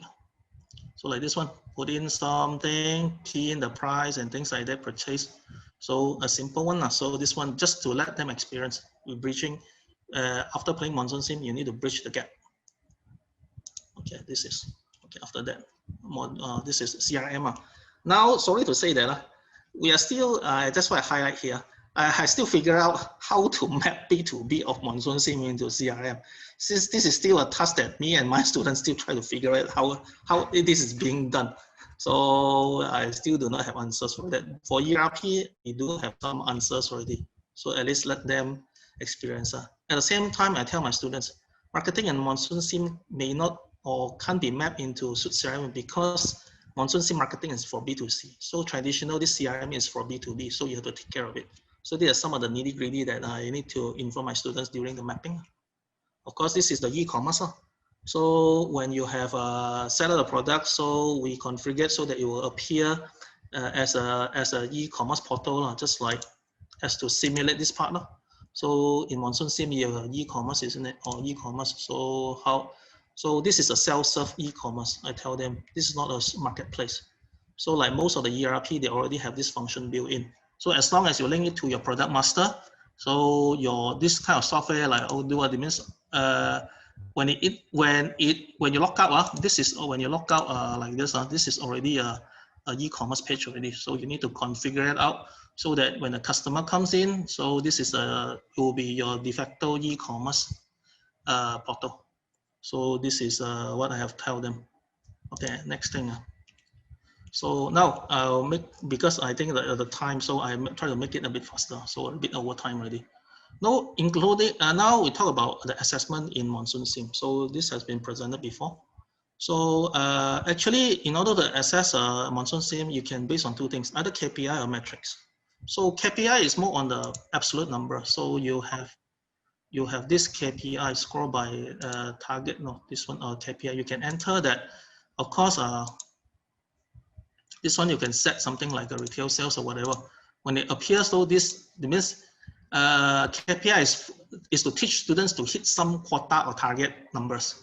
Let's say your e-commerce sales, it has to be over 300, then you win the game. Then you consider you fulfill certain objective. Or the retail sales, you have to hit 12 million, something like this one. So then after that you submit, then it will appear in this thing. So as something that you can refer to. So this is KPI like this one for those who are new to MonsoonSIM. Of course, scoring metrics is compare among yourself. This is because you have a maximum score of 100, so you compare among your competitors. So you can check your competitors under, if from a user point of view, under here. So basically, now if I turn on the scoring metrics, now the user can see it. So they try to make sense of this the scoring metrics. So what I want to highlight in this scoring metrics is this. Okay, where's the scoring metrics? Okay, the scoring metrics is because we observe something. Because when you set the scoring metrics, it is a combination. Because maximum you can set 10 scoring metrics. Some scoring metrics is directly proportional, meaning that if your net profit is doing well, normally if your trading profit is doing well, definitely your net profit will be doing well. This is very obvious. But some scoring metrics, to my observation, is inversely proportional though. Like sales revenue, I observed that this is my personal observation. Sales revenue and operating expenses. I observed that. Sorry, I fast forward a bit. So this is my personal observation. My most preferred metrics for any company is net profit. That's why I put the highest weightage for net profit. Of course, I have observed 2 cases in my class that I have student play top net profit but close to bankrupt. Cases like this happen because they simply spend, reckless spending at the end. That's why I like to put it net profit and plus cash on hand. But if you put the cash on hand as one of the metrics, whether you put it 10% or 20%, student will play tricks, meaning that this is how the student double could cheat the game. So they will borrow a lot of loan at the end of the game to boost up the score. A lot of students doing that if they know the trick. Of course, later I will use the current ratio to counter the above. So, and of course, in order to know all these scoring metrics, I have to I have to have another half lecture just to explain to them, just to highlight all the scoring metrics. So what is this? Cash on hand. How do you score it? The higher the better. Current ratio, how you define it? Oh, current total assets. So you better know how to loan usage, because sometimes depends on the game and depends on the CT. Yeah? So they will set different scoring metrics. That, I tell the student, is your business objective. Just like you are having an exam, so you try to see which point is higher. So you try to score on certain questions. So then, like overdraft, of course, before scoring the points, you must know what you are scoring. So you better learn all this trading profit and what is their relationship with others, together with all other business terms. And moreover, this is now the objective, the main objective. If you score high, you win already. So this is what I've told the students. So I spent half a lecture just to explain what is staff resign, so which is essentially all the things here. So we're going through this also. So like, okay, let's say you go to scoring metrics. So I did a scoring matrix. So all this, so I have to, now we have some new scoring metrics. So I have to redo that document again as an update. That one is done based on version 7. Now version 8, a lot of things has been changed. Like finance, even this one is new to me. Operating ratio. Sorry to say that I myself also don't know what is that. So I have to click on the I and then go and make sense on how what is this. So operating ratio, operating expenses plus cost of goods sold divided by sales revenue. So if I turn on this matrix, how is it going to overall affect overall the strategy and marketplace? So all this, and how the player will perceive it. All this I have to factor it before I turn on a particular scoring matrix. So personally, of course, I try to move faster. Personally, since I teach CRM, so my metrics are mostly on sales though. So I need them to play on how to more on a sales driven, meaning that you need to do well on your retail sales. You need to how to sell well in e-commerce. You even need to take care of your service. So of course, wholesale B2B, you need to do it well also. Hello, Dr. Choo. Yes. Okay. I kind of. We have actually overrun quite a lot, so I think. Okay. Then I wrap it up already. So sorry, maybe. Okay. So I just highlight that. Another session moving forward. We have a lot of things to share, as I can see. So if you can just quickly wrap it up in 2 minutes, we're going to leave some question answer time for them. Yes. I will just have 2 more slides. Then I'll wrap it up already. I apologize for extend the time. I should have allocated more time for you earlier on, because the time has been fixed earlier on. So apologies. Okay, last thing. Because this one, the group metrics almost come to an end already. So the report design with MonsoonSIM. So since we are IT, so we find that sorry to say that some of the reports in MonsoonSIM, because now it's text-based, it's very hard for us to make quick decisions. So this is the future work. In fact, it's ongoing already. This is done by my students. So because now we can access the database already. So thank you that MonsoonSIM will open up the database. So we can use tools like Power BI, go and tap it into the database and create our own reports. So this is one way. So we also look at another ways. We use web scraping to scrape some of the data and produce a report also. So this is all this is ongoing. If the project is successful, so this material will immediately turn it into a syllabus, and then we're going to teach students how we do it. So using using MonsoonSIM as a data analytics tool. So this is hopefully this one can be completed in next year. Then we can start teaching it already. Okay, that's all from my presentation. Sorry for the or delay. So that's all from my presentation. Thank you very much. Okay, thank you very much. That is indeed very, very elaborate and very comprehensive, and I should have allocated more time for you actually, but we will do another one in time to come.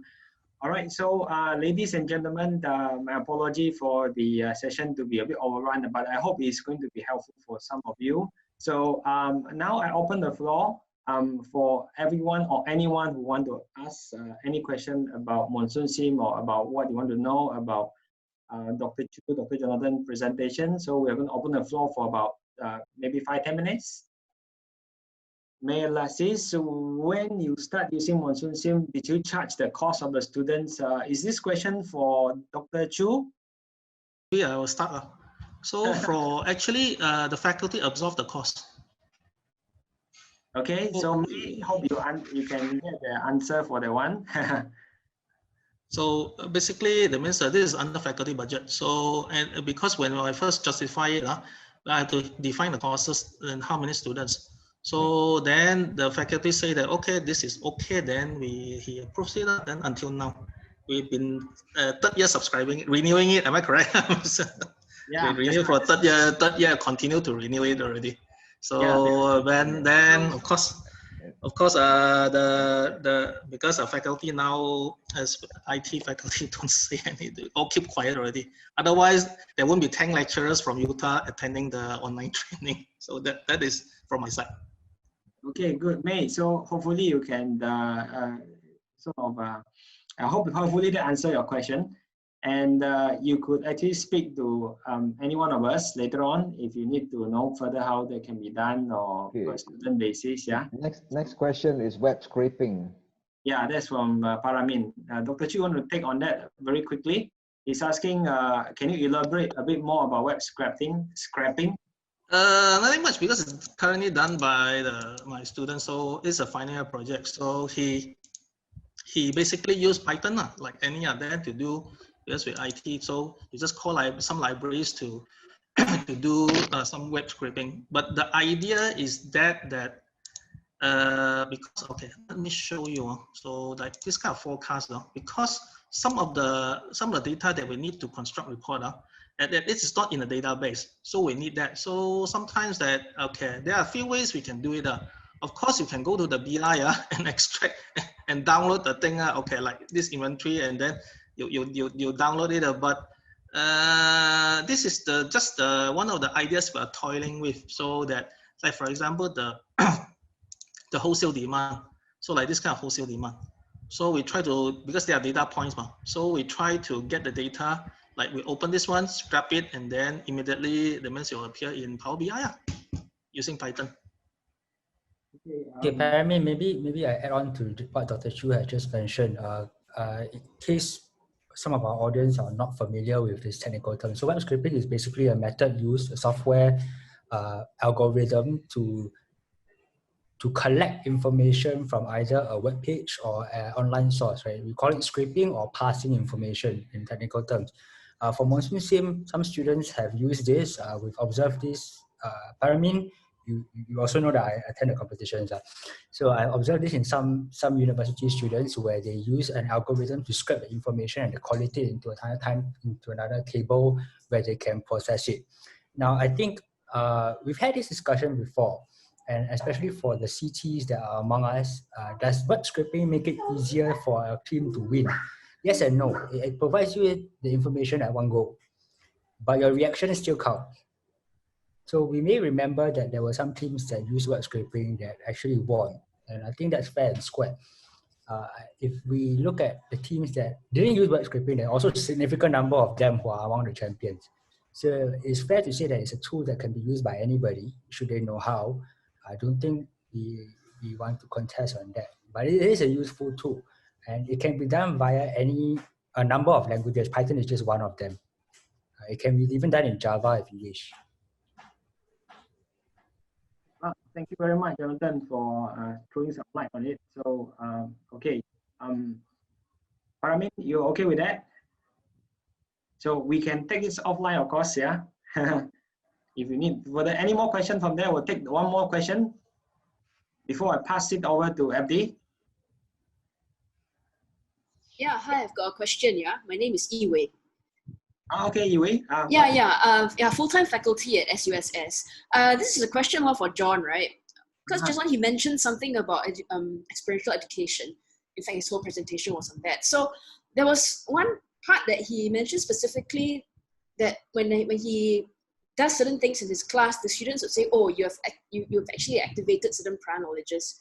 Correct me if I'm wrong, yeah. But I'm just wondering, because SUSS is is an adult learning university, and we all know that RPL, recognition of prior learning, is huge in adult learning. So how would you actually activate the adults' prior experience and prior learning with regards to experiential education?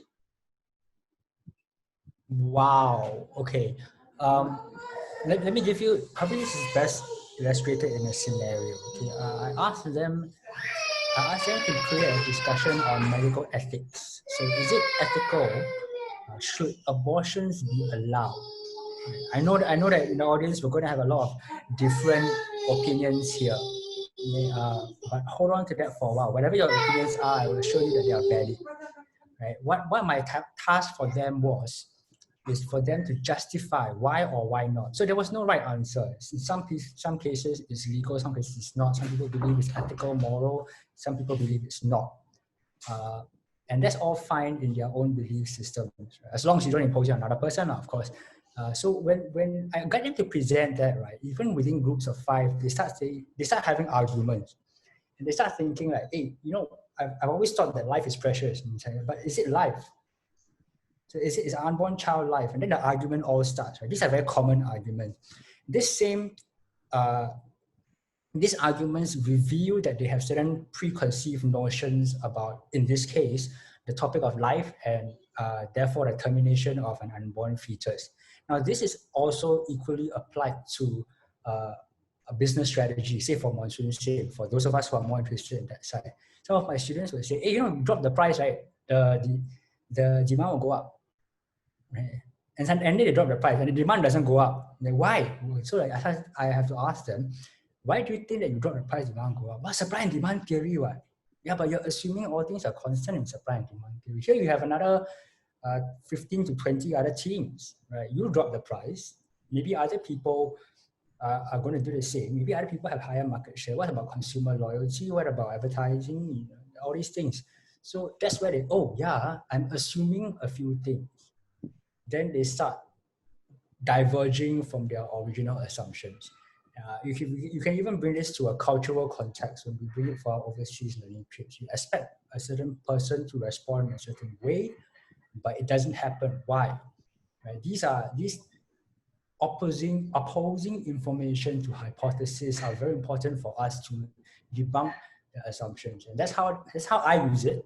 I'm sure there are many other users, right? And there are many other ways of implementing it, but that's how I use it, at least in this context and in my classes.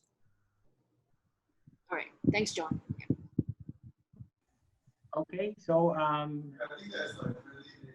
if no more questions, we'll wrap it up. And FD, you want to make some announcement before I? Yeah, it will be good. Thank you. Very quickly, I would like to firstly I'd like to thank those who have come here for the attended today's seminar. Thank you so much for your time. I'd like to show you that next week on August 26th, so forget this one, we have not released this, but it's going to be on August 26th, yeah? August 26th, the same time, we are going to have a new feature release, and this is a result of a joint collaboration between MonsoonSIM and Deakin University, and it is going to talk about the intellectual capital and integrated reporting simulation. So welcome to join. We're going to start 2:30, talk about MonsoonSIM, but if you already know MonsoonSIM, you can just join at 3 o'clock. But for those who are still want to know more about MonsoonSIM, you can join half an hour earlier. That's all from me. Thank you. Okay, thank you very much, guys, for spending your time with us today. Appreciate that. And guys, have a nice evening and see you again in the next webinar.